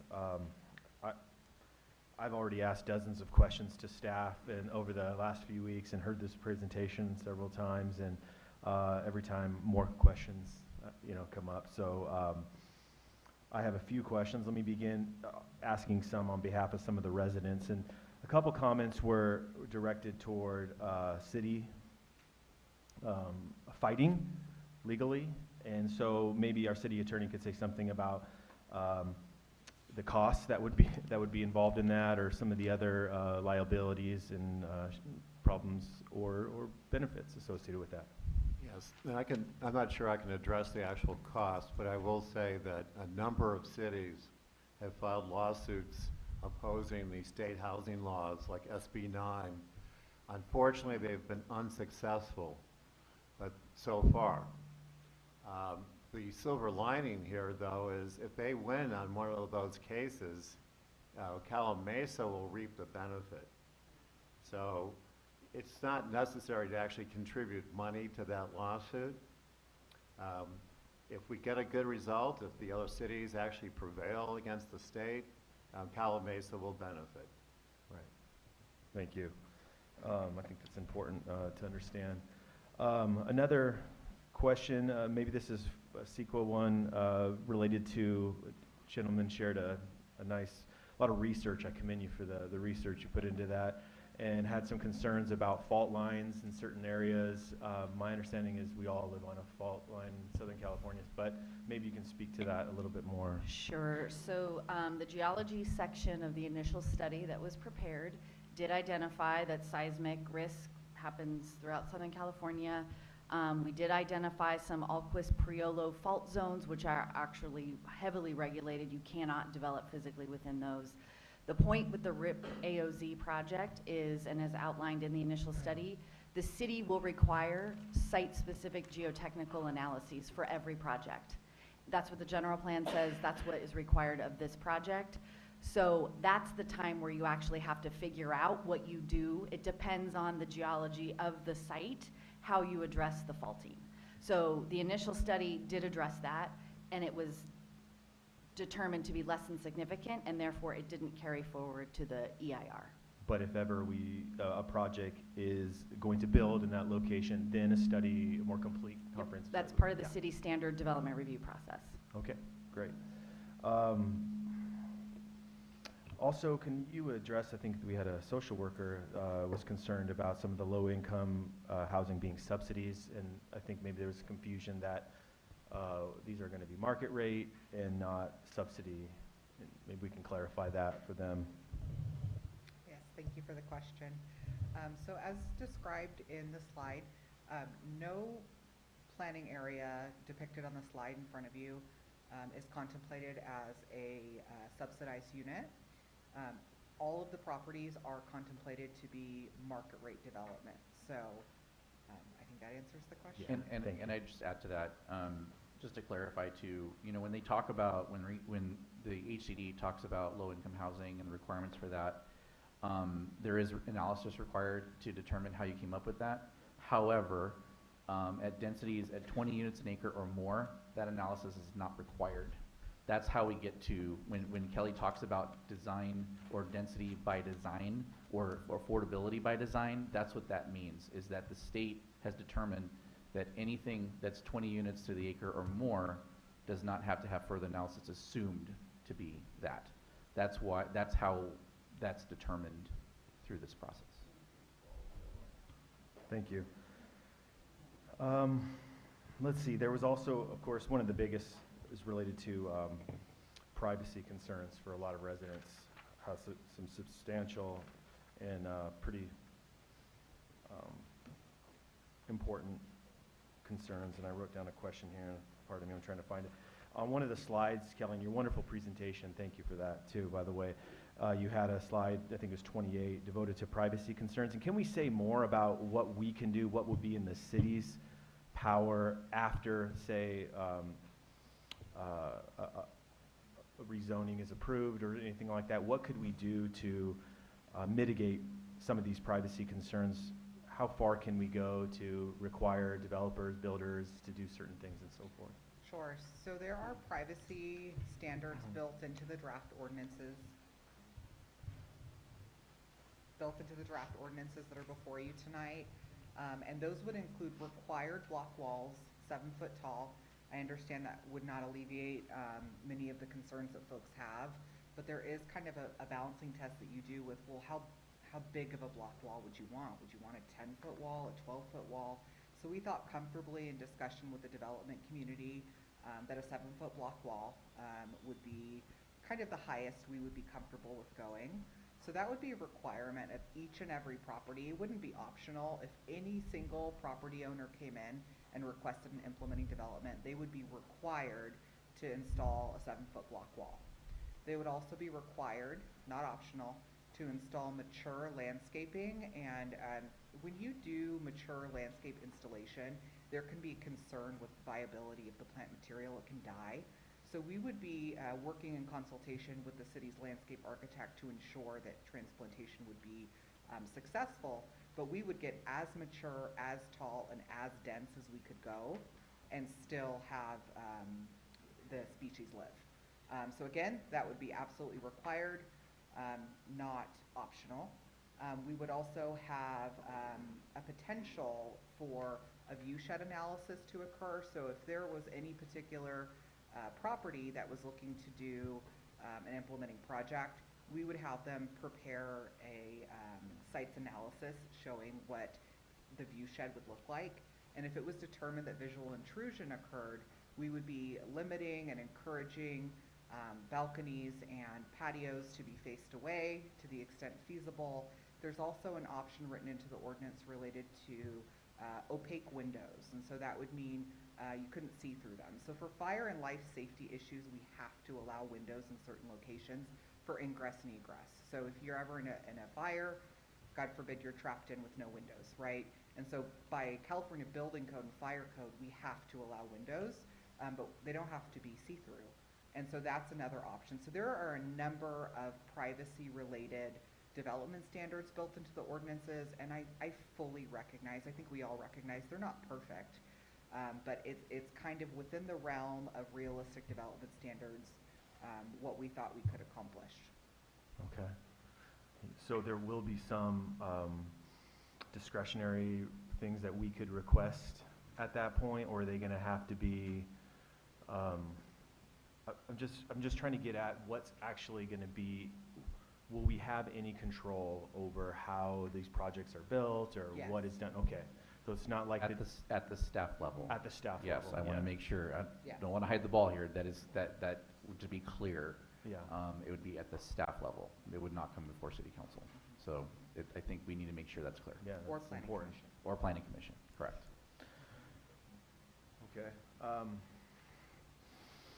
Another question for CEQA, because this came up in I think the presentation, that my understanding was with part of this state mandate was that it was helping to streamline the process in particular, so builders could circumvent the CEQA process or not have to go through the CEQA process. And so in some cases you mentioned that they still will, or it seemed like, right? So how is that? Yeah, Can you explain that a little more? Yeah, let me clarify. Fortunately, getting out of CEQA is not really a thing. However, the way that this project EIR has been structured is that as long as the maximum densities are not exceeded, and if implementing projects, when they come in, are at or below the highest maximum densities we've analyzed, then the environmental analysis that's in here should be enough. However, there are mitigation measures that are required, but they don't have to do a brand new CEQA document. At the very most, it would be staff making the determination that they've done their bio monitoring, they've looked for these things, they've done all of the mitigation for the air quality that they can, and then staff could just write a memo that says, yes, all of the project that's being brought forth is within the umbrella of the EIR that was prepared for the overlay zone, and no further CEQA was needed. Okay. So there would be a documentation process for Right. CEQA, but creating or having to redo this process that this project just went through would not be. Would not be part of it. Right, is not envisioned to having to be. We have tried to streamline it as best we can. So it's more of a streamline approach, not a circumvention of the. Correct, Yeah. yes. Okay. Yes. Okay, I think the other questions I have are more specific, and so I'll save those for segments. Those are more of the general. What if I protest the EIR? Can that be done after this is all approved and everything else? I'm not I sure- should, well, I should address that in terms of, the resolution on the EIR, you will not be acting on, and, Not me, but just later on? Joe Public. Oh, sure. Yes, after approval, you can certainly get up as a resident after the council has taken action and state your views on that. If I may, Mayor. Also, CEQA, there's a statute of limitations built into it. And so when and if the EIR is certified, staff would file a document called a notice of determination with the state. So we would publicly tell everybody, okay, the EIR was certified, it was approved, and then there's a 30-day statute of limitations where CEQA challenges can be brought.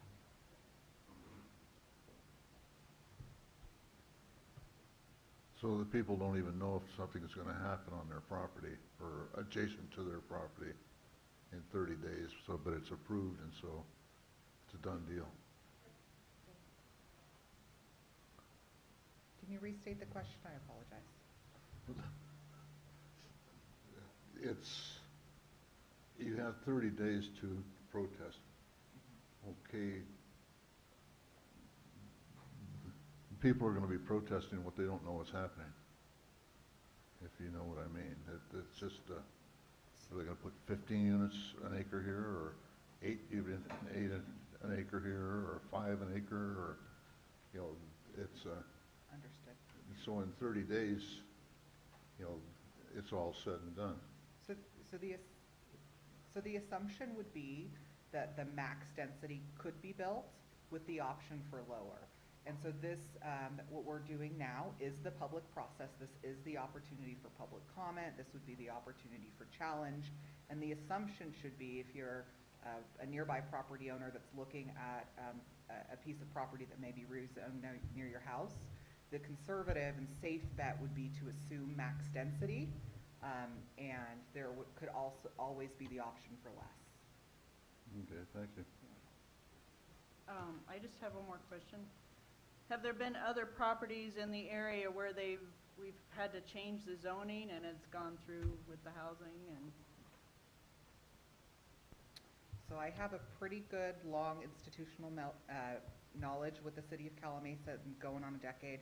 However, I was not here for the 5th cycle, unfortunately, so I wouldn't be able to speak on particulars of any 5th cycle rezones that occurred, unfortunately. Quinn, were you going to say something? Yeah, I was just going to concur with Kelly. She took the words right out of my mouth, so Okay. no need to talk. Yeah. Anything else? We may want to check if Councilmember Manley has any questions as well. Oh, I'm sorry, I forgot. Is he still here?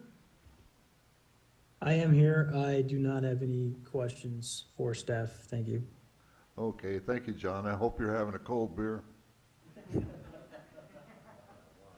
Don't answer.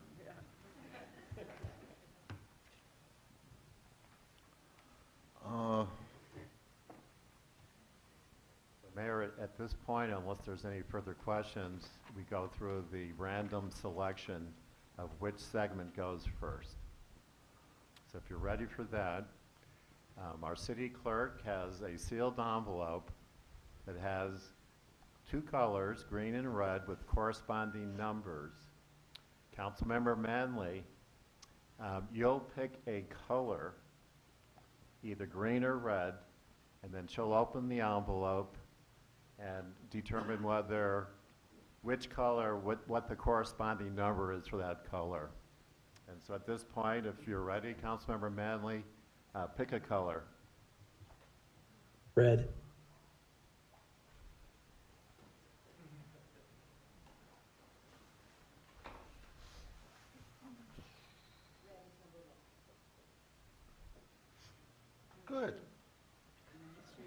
that goes first. Segment number 1 goes first. Yes. So at this time, Councilmember Manley has to recuse himself. And so he's going to be placed in the waiting room, if you're familiar with Zoom. So he won't be able to listen or participate in this conversation. And I will recluse myself now. yeah, do we need to announce the actual recusals of the specifics of Yeah, those? the mayor has already said that, but I'll just confirm it for the record. Both council members own property within 1,000 feet. And the laws, the FPPC used to have a 500-foot, hope that works, a 500-foot rule, but they changed that to, if you're within 1,000 feet, it's presumed you have a conflict. So we, in recognition that our council members had property within 1,000 feet of some of these parcels, we received an opinion, which is open, it's a public document from the FPPC that stated you can segment this decision so that the council members who are within 1,000 feet of a portion of this will have to recuse themselves, but they can come back later with respect to the properties that they don't have a conflict, as to which they don't have a conflict. So at this time, the mayor is going to leave the room. Councilmember Manley, even though he doesn't have a conflict on this particular property, also has to recuse himself, because you have to recuse first before you can make any decisions. So, Mayor, we'll call you when we're ready. And Councilmember Manley has been put in the waiting room.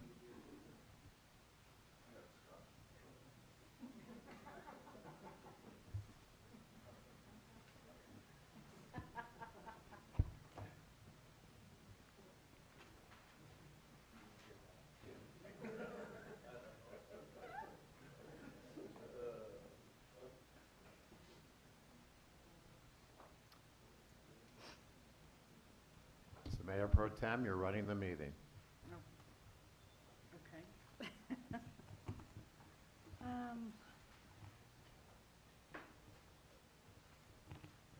So we have to consider, okay, so one.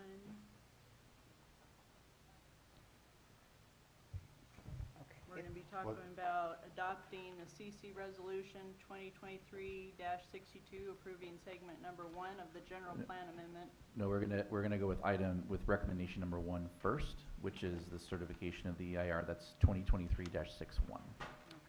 So also for the benefit of the public, I think we should explain to them what segment 1 is. Yes. So We will when we get to segment. We're gonna do the EIR first. Yes, okay. And then we'll explain what segment 1 is.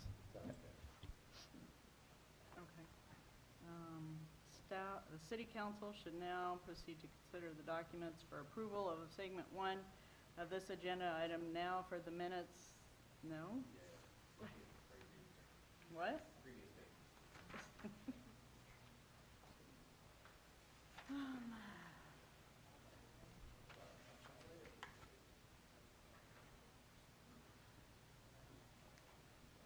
Council should now proceed to consider resolution. No?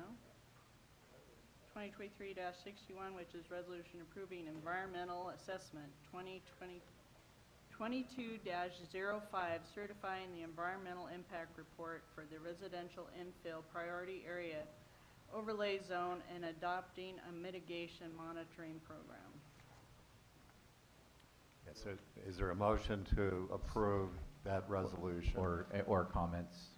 This would be the time to Any comment on the comments? EIR or ask questions if you have any more Just questions. about the EIR, not about the actual. Now we're just considering the Yeah, EIR at no, this point, I'll yes. so move.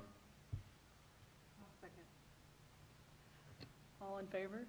Aye. Aye. Okay, that was adopted, so Kelly's now going to show the public what segment 1 is. And it's our,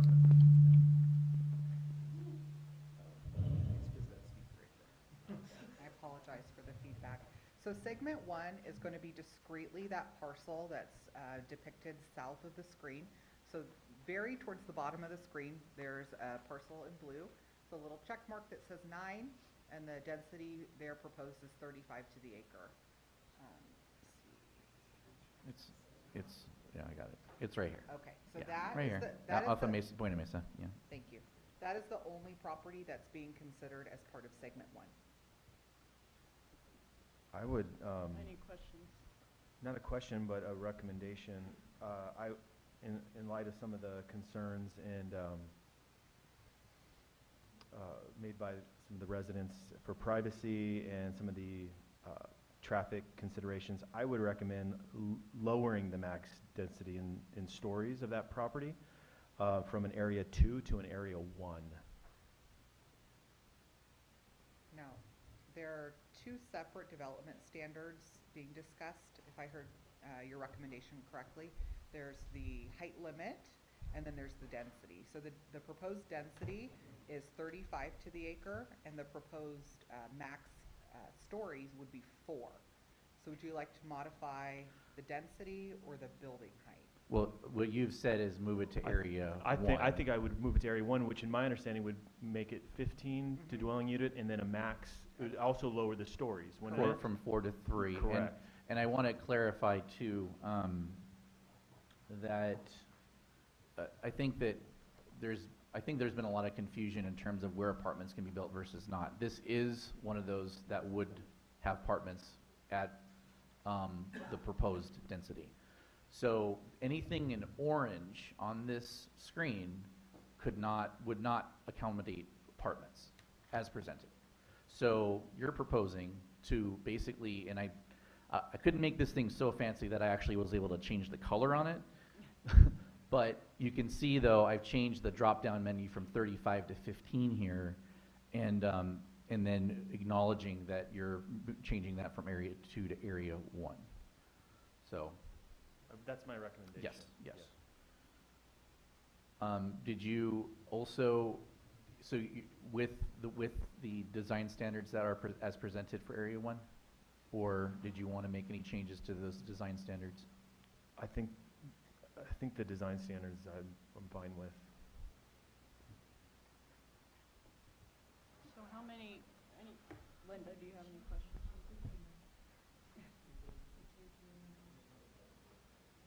So I've changed those numbers, and the numbers updated here. This was 1,000, I think 42 or 24, and now it's down to 987 based on that change. And so the net effect of that change would be, as you can see, the bar graph to the left of the screen, we're still above that 770 number. So Right. even with reducing this to 35 to the acre, we would still be compliant with the state mandates for unit count. I think that's an important point. We're trying to walk a line here by being in compliance, but also I don't want to give the state any more than we have to in this place. And so I think we've a little bit over-engineered intentionally, but we can pull back, and I think this would be an appropriate place to do that. So that's 2 stories and how many units? It would be three stories at 15 dwelling Which would be units the to acre. maximum, and in my understanding, it would be very hard to get a 3-story building, It would that be- kind of max density, It right? would be, you typically do not see max density ever reached, and the reason for that is that you're not doing 100% of the total land area having constructed units on it. When you design an apartment complex, you have to account for things like parking areas, circulation, landscaping, and so if you do a straight calculation, and I just happen to know that property's 4.26 acres, so if you were to multiply that times 15, you're not ever going to get that max number because, again, there are other considerations when you're designing it. Right. So probably, in all likelihood, we may see something like 2 stories there. Potentially. 3 stories is a max Right. built into the design standards, but an implementing project would have to come and Would have propose to come. something.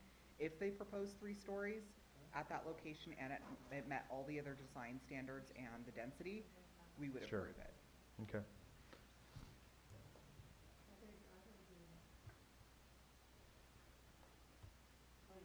Question, what? Are we ready to vote? Any more? So we've got 2 separate segment 1 provisions. One is the resolution. If you take a look at your agenda, Will, can you just clarify, you asked about the design standards and what sort of thing did you have a particular element in mind, or were you So just I was asking a just general question? I just wanted to make sure that, it was just a general question, Okay. make sure, because I had said something about the stories, but I know that was going from 2 to 1, obviously goes from 4 to 3. I just wanted to clarify that's where Yeah. we want to leave it at. Okay. So.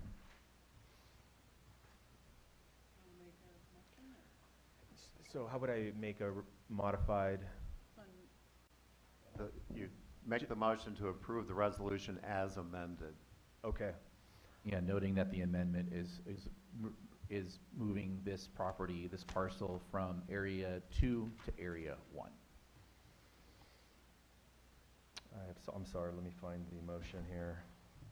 What page?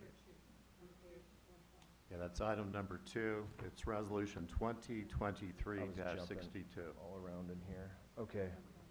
Page 112. Okay, so I want to make a motion to adopt CC Resolution 2023-62, approving segment number 1 of General Plan Amendment 2022-01 for the residential infill priority overlay zone as amended, moving this segment from Area 2 to an Area 1. Second? I'll second.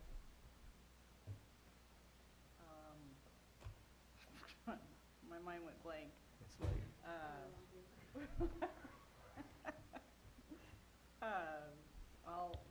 What would I? All in favor? Do we all approve? I kind of can't think right now. Anybody opposed to it?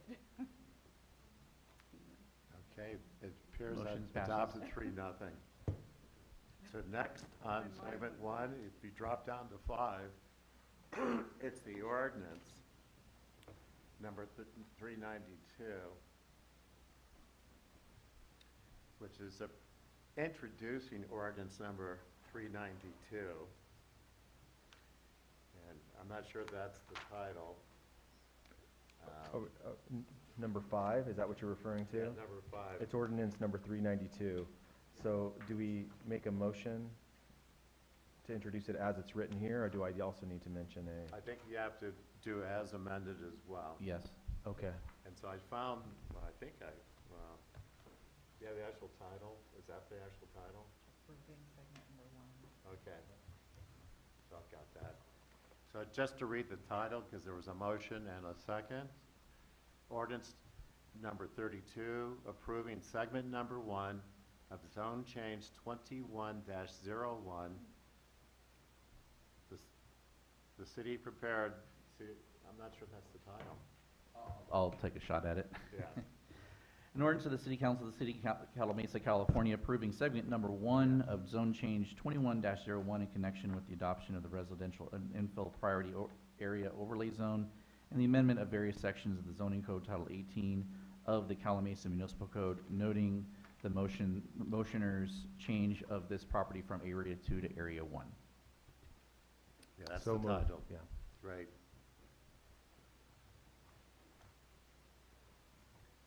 So move, yeah. Yeah, there was a second.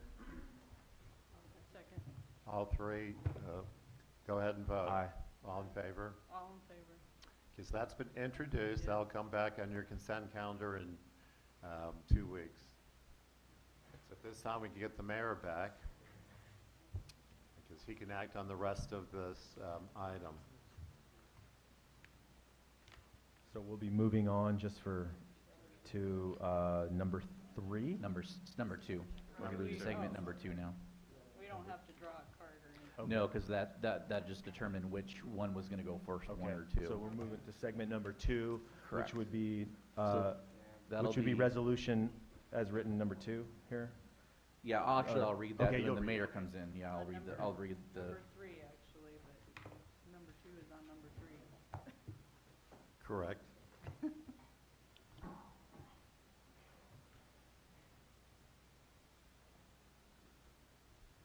Can the mayor be briefed on what happened? No. No, I'll read it. not at this point. All right. I'll watch it tomorrow morning in my office. Change this back. Change the. I I have to reset the map after every segment. If that's what I did. The City Council should now proceed to consider the documents for approval of a segment 2 of this agenda, noting them for the minutes that Councilmember Manley is recusing himself for this segment. Okay, at which parcel do we choose to start with? You can choose. So this is segment 2. So we're considering the 5 that are here. The property that's here on the map. This L-shaped, this backwards L-shaped one. So that's the one at 5th and Avenue L. And then to the east of that, there's 3 properties within this cluster right here that are also included in this. So these are parcels number 410-080-006. 411-171-041, 411-171-018, 410-080-045, and 410-181-013. And if I may just add to that, so the 5 assessor parcel numbers that the city manager just read out are the only ones being considered as part of segment 2. Only ones. Yes. Correct. I also have another recommendation for segment 2. Excuse me. I think Mayor's. Oh, sorry. Yeah. Go ahead. Mayor would need to acknowledge that. Okay, well, let's go for discussion. Jeff? If I may, and again, likewise, in light of some of the residents' concerns and considerations related to privacy and traffic, environmental issues, I would recommend for 2 parcels in this segment, parcels 411171041 and 411171018. I would also recommend changing these from Area 2 to Area 1. Basically what's blue up there in this segment. Noted. Anybody else?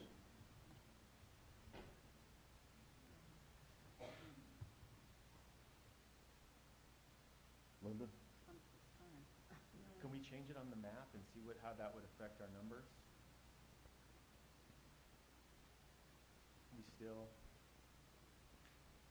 We're still there.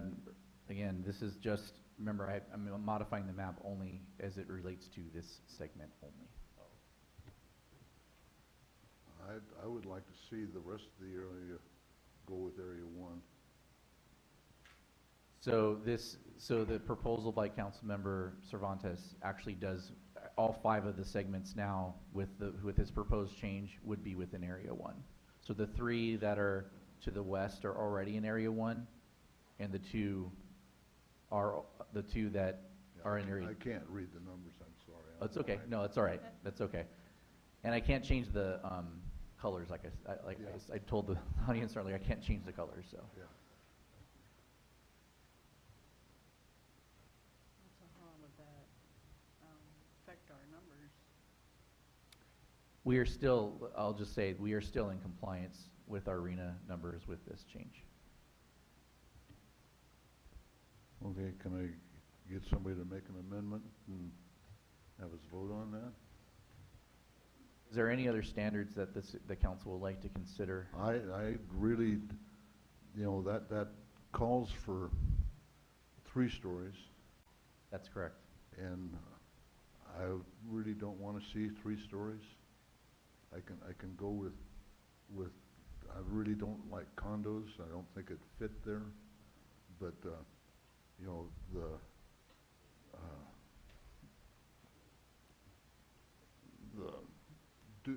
duplexes and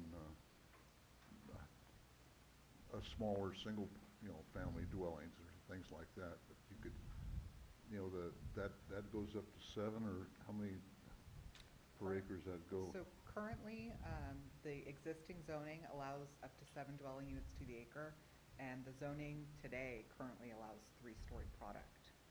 So one potential option for the council's consideration could be to leave the density at 35, but to reduce the building height to 2 stories. And so that would change existing zoning, which again currently allows 3 stories, would knock it down to 2, but would still allow the city to produce additional units at that location. And so it's a little bit of a compromise where we could get units on the site and also reduce the building height to 2 stories, where again it currently allows 3. 35 an acre does not fit that scenario. Can we just do an area 1 in cap it at 2 stories? Huh? Can we do that, Mayor? Say, Yeah. let's change this from an area 2 to an area 1 and set the max height at 2 stories.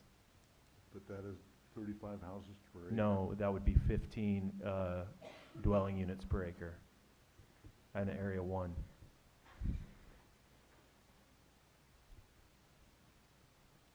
I mean, I know, I know. I'm trying to walk the line here between I'm not very good at walking lines, so.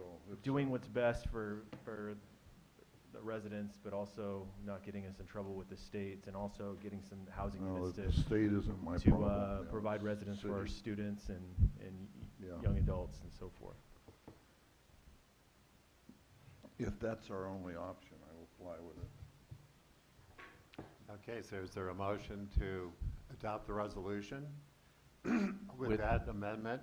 Yeah, so since we're creating a kind of a, you know, a hybrid approach here, what I would suggest is this would be referred to as Area 3 essentially, because we're deviating from what we had proposed.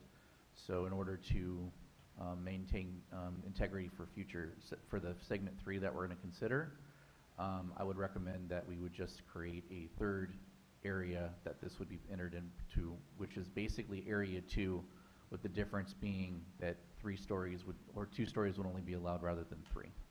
It's just semantics. I just want to make sure that for the record, as we consider all these things, we're going to have to kind of put this all together. I want to make sure that we're able to kind of segment things out appropriately for how we move forward. So.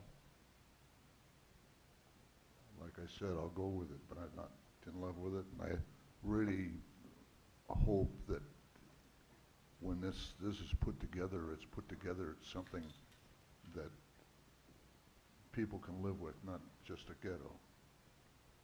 And that's what I see taking place, and I just have a hard time with it. I do agree that people need to be able to afford housing, but the market is still not going to change, so. So how do we make a motion to that effect? So from what I understood your motion to be, it's you want the density of Area 1, which is 15 units to the acre, or the design standards with Area 1, the exception being that we're going to reduce the building height from 3 stories to 2 stories. Is that accurate? That's accurate. That's accurate. So that's the motion. Is there a second? Second. All in favor? Aye. So that was item number 3, And the that- resolution. Yep, and so now the ordinance you'll consider, with the similar changes being made, would be ordinance number 393, ordinance of the City Council, or the City of Calimesa, California, approving segment number 2 of zone change 21-01 in connection with the adoption of the residential infill priority area overlay zone and the amendments of various sections of the zoning code, Title 18 of the Calimesa Municipal Code, with the amendments that have been previously outlined. So move. Okay, thank you. Now we'll go across the freeway. We need to vote on that. Yeah, we need a motion, and, Okay. I mean, we have a motion. Is there a second? All in And a favor? vote. Aye. Aye. Okay, can we call John back in now, or? Yes, we can.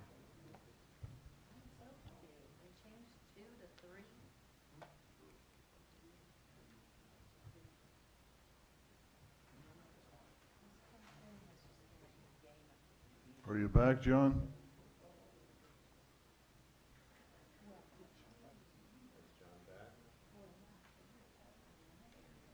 John. He is back. I think he's just connecting to his audio. Looking at, still muted. Hold on. There he is. Yeah, I'm back. Okay, thank you.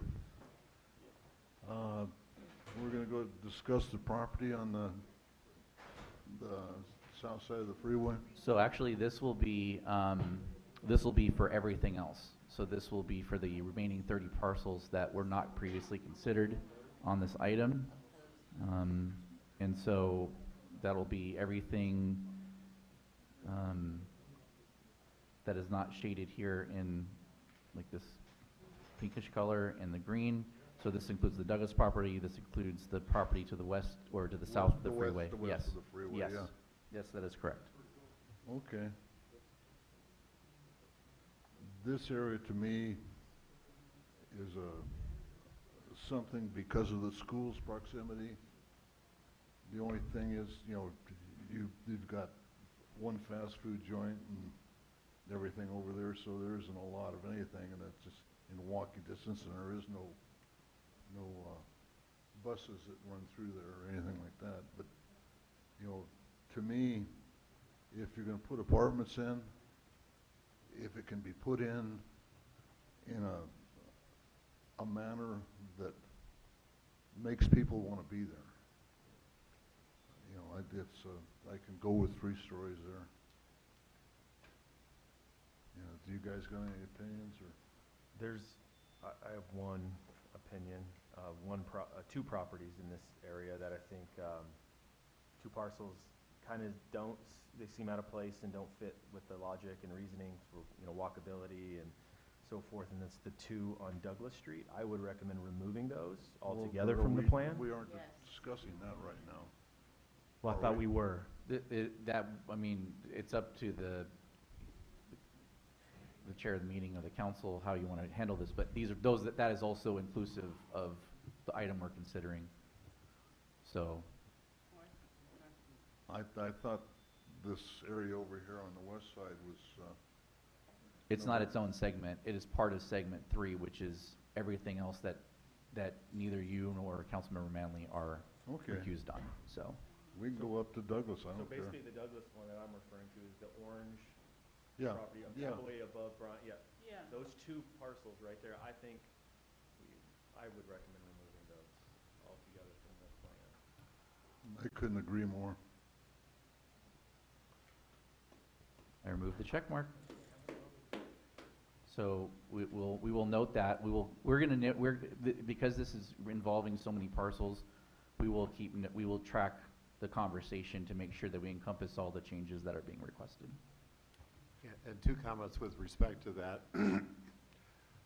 We'll be back with the second reading of the ordinance, and it's going to conform to your direction, so you'll have the opportunity to take a look at that ordinance and say, yes, this is consistent with what we did. Any questions from John? Yes, I just want to make sure I'm clear since I was out of the room. So segments 1 and 2 have already been handled correctly? That is correct, Okay. yes. So I just want to make it clear. So since I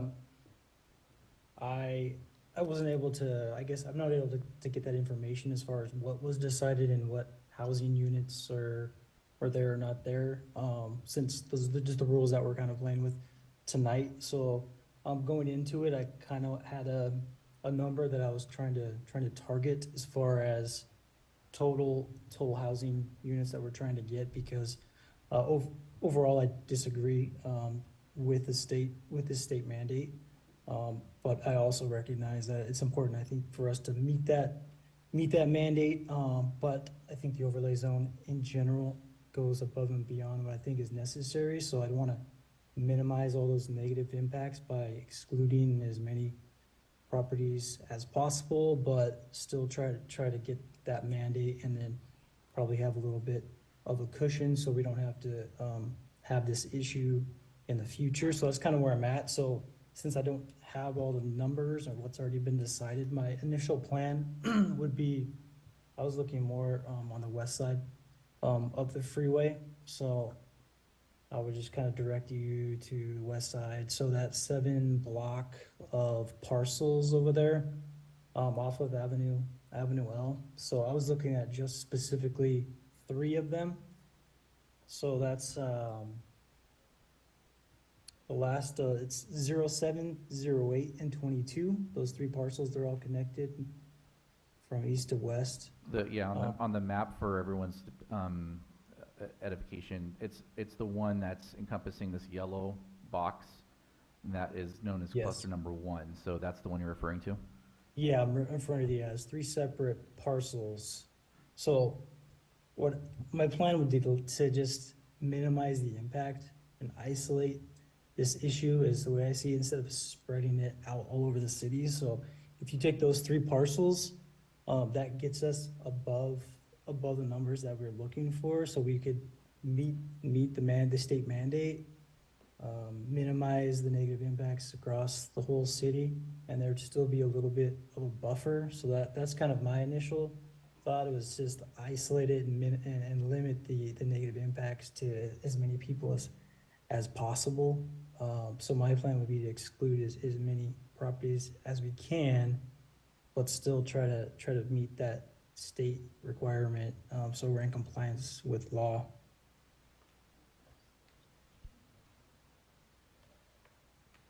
I think it's kind of all I have, and then I guess you see where everybody else is at on it from here.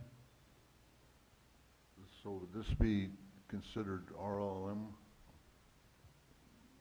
Right now, those parcels are RLM. Yes, yeah. that is correct. And also the ones, that whole cluster over there, including additional parcels, I separated those out because I wanted to make sure that we acknowledge what's there, and so that we could kind of fine tune it a little bit, because that box with the yellow around it, that's number 1 here, so it's the 3 parcels that Councilmember Manley was referring to. Those are all vacant currently. The other ones that are adjacent to it are not. So I wanted to make sure that the council had an opportunity to review those individually rather than all as one big piece like we did the rest of the properties because of that issue. And if I may, cluster 1 does contain 1 single family home. That's Sorry what I about thought. that. There's one right on the edge. Oh, wow. Yes, right on Avenue L. So I think my approach is, I have the same objective as Councilmember Manley, and to try to minimize the state's control over our city. But at the same time, I don't want to isolate the impacts in one area of our city, and for one group, a segment of our population. So I think rather than disproportionately impacting one area, it's probably better to spread that a little bit. And then, so no one area is impacted too much. Our city is just impacted in different areas, right? A little. And so that would be my approach to accomplishing the same objective as Councilmember Manley's trying. So what do you want to see there? I don't understand. Oh, that's just to say, I think leaving that alone is, in my opinion, fine, but then just removing the property up on Douglas and then lowering the density in the other areas, kind of accomplish. I mean, that's just my ideas to it, but I want to hear what others, have to say about that. So the 2 properties, so just, I guess I can't say more about the other segments, right? But correct. You got 3 parcels there, and we're talking about 1 parcel at a time. Is that right? Excuse me, I'm sorry. We have 3 parcels there, and we're talking about 1 parcel at a time? No, you can consider all 3 or 1. Okay. It's just a matter of, right now, I guess what we're seeking is any deviations from what was recommended in the staff report is what we want feedback on. So, for example, removing Douglas, that's a perfect example of that. I think if the council wants to keep the way that one is right now on Avenue L on the other side of the freeway, that's fine, and it's already in the staff report like that. The only thing would be if the council, and it sounds like the mayor may have been alluding to this a little bit already, of changing the building heights there. So I think that that's something we need to keep in mind. Yeah, I would go with the RLM and, on all three parcels and allow 3-story. Can you say more about what did you say, R? So that's the, That's the current zoning. Okay, Current yeah, zoning. and that would be, so that would, so How many acres is that? Do you know? it's about 30, I'm gonna call it between 30 and 35 acres for clusters 1, 10, and 11. The current zoning is a split designation for cluster 1 of RLM and commercial. But to designate cluster 1 as RLM would be to remove that property from the project, because that is the existing zoning.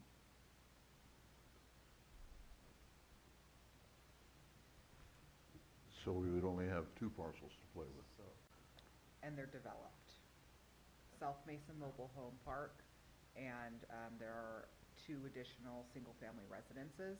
So if you were to remove parcel 1, you would only have the apartment designation on properties that are already developed.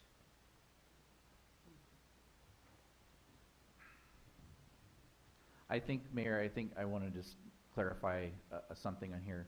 I think when you're talking about RLM for those properties, you're talking about specifically referring to the building height requirements that are currently there. Correct.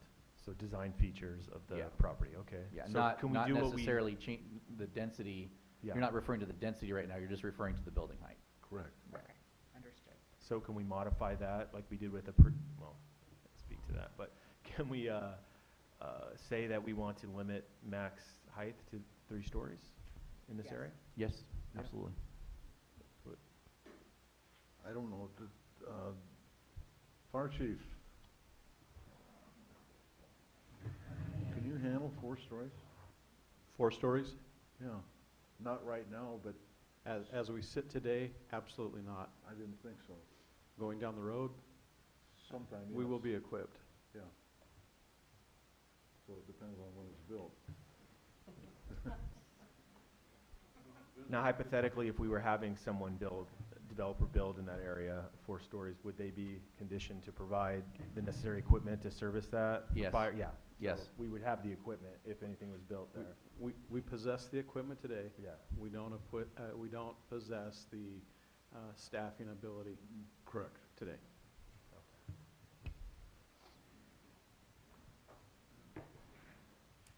So we're So at, far, sorry to interrupt. It sounds like there may be a consensus on removing Douglas. And if that's the consensus, let's take a look at the numbers. So you reduced that, okay. So we're done with Douglas, at least tentatively. Can you look on your end, Will, and see, given all the recommendations we've done on all the segments to this point, I know you can't share that. You can't share that, but what I will say is we're still on the number, on our arena number, we're still good. Okay. so we can make a amendment or a motion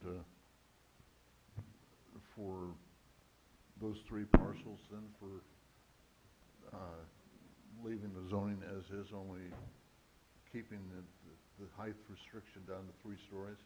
The zoning as proposed. As proposed. As Yeah, proposed? yes. So when you say those 3 properties, cluster 1, is that correct? The 3 APNs in cluster 1.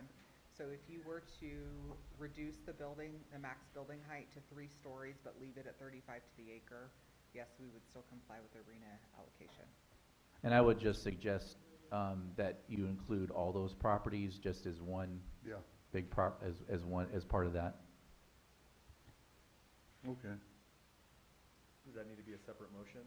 No. So I want to just make sure let's make sure we're keeping score so far here. So we're going to read them all out right now. As far as the deviations from the staff recommendation, we're talking about removing the 2 parcels over on Douglas Street and changing area 2 design standards for maximum height of buildings from 4 stories to 3 stories. Correct. So unless there's further discussion, is there a motion to adopt resolution 2023-64? It's item number 4 on your Yes. list as amended. I'll move to adopt Resolution 2023-64, approving Segment 3 of General Plan Amendment 22-01 for the residential infill priority area overlay zone as amended. Second. All in favor? Aye. Aye. No. Now we have the ordinance. And so I just want to note for the record, the vote was 4-1 with Councilmember Manley voting no. Okay. So next we have ordinance number 394. It's the introduction of an ordinance of the City of Calimesa, California, approving segment number 3 of zone change 21-01 in connection with the adoption of the residential infill priority area overlay zone, the RIPAOZ, and the amendment of various sections of the zoning code, Title 18 of the Calimesa Municipal Code as amended. So moved.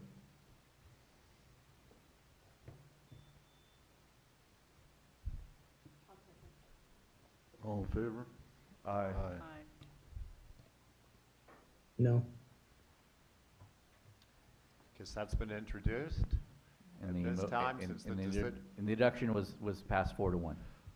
Yes, thank you. So now that all of these things have been decided upon, I will update the map to show exactly all the changes that have been made. This one was moved, this parcel right up here in the middle, off of Avenue L and 5th, was changed from Zone 2 to Zone 1 density. I did make the recommendation, though, however, to note the difference in the building height.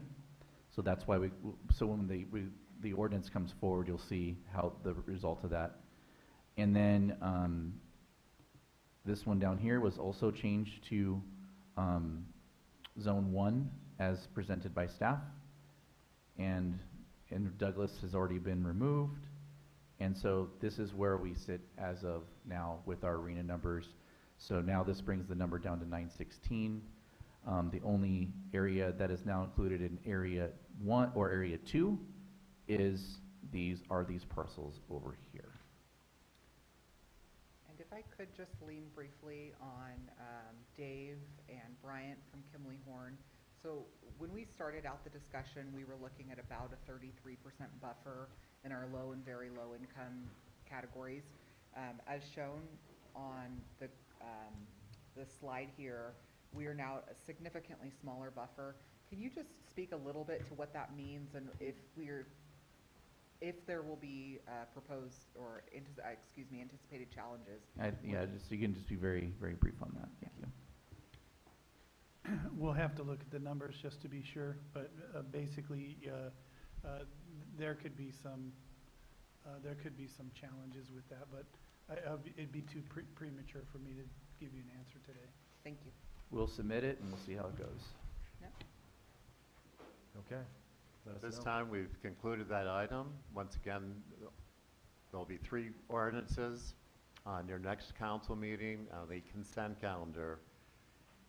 And since it's on the consent calendar, John and the mayor will not have to leave the room. The record will reflect that they're voting, that they're abstaining on each of those 3 ordinances, each appropriate one. Okay. Council members reporting of county and regional meetings, conferences, anything, Jeff? Can I defer my report on RCA till next meeting? Sure. Mayor, thank you. No permission. That's all. Anything, John? I just want to thank everybody for taking the time to be there and kind of work through this particular issue and providing comments to everybody. So just thank you again.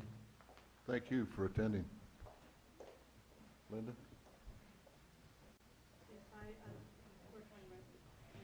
Yeah.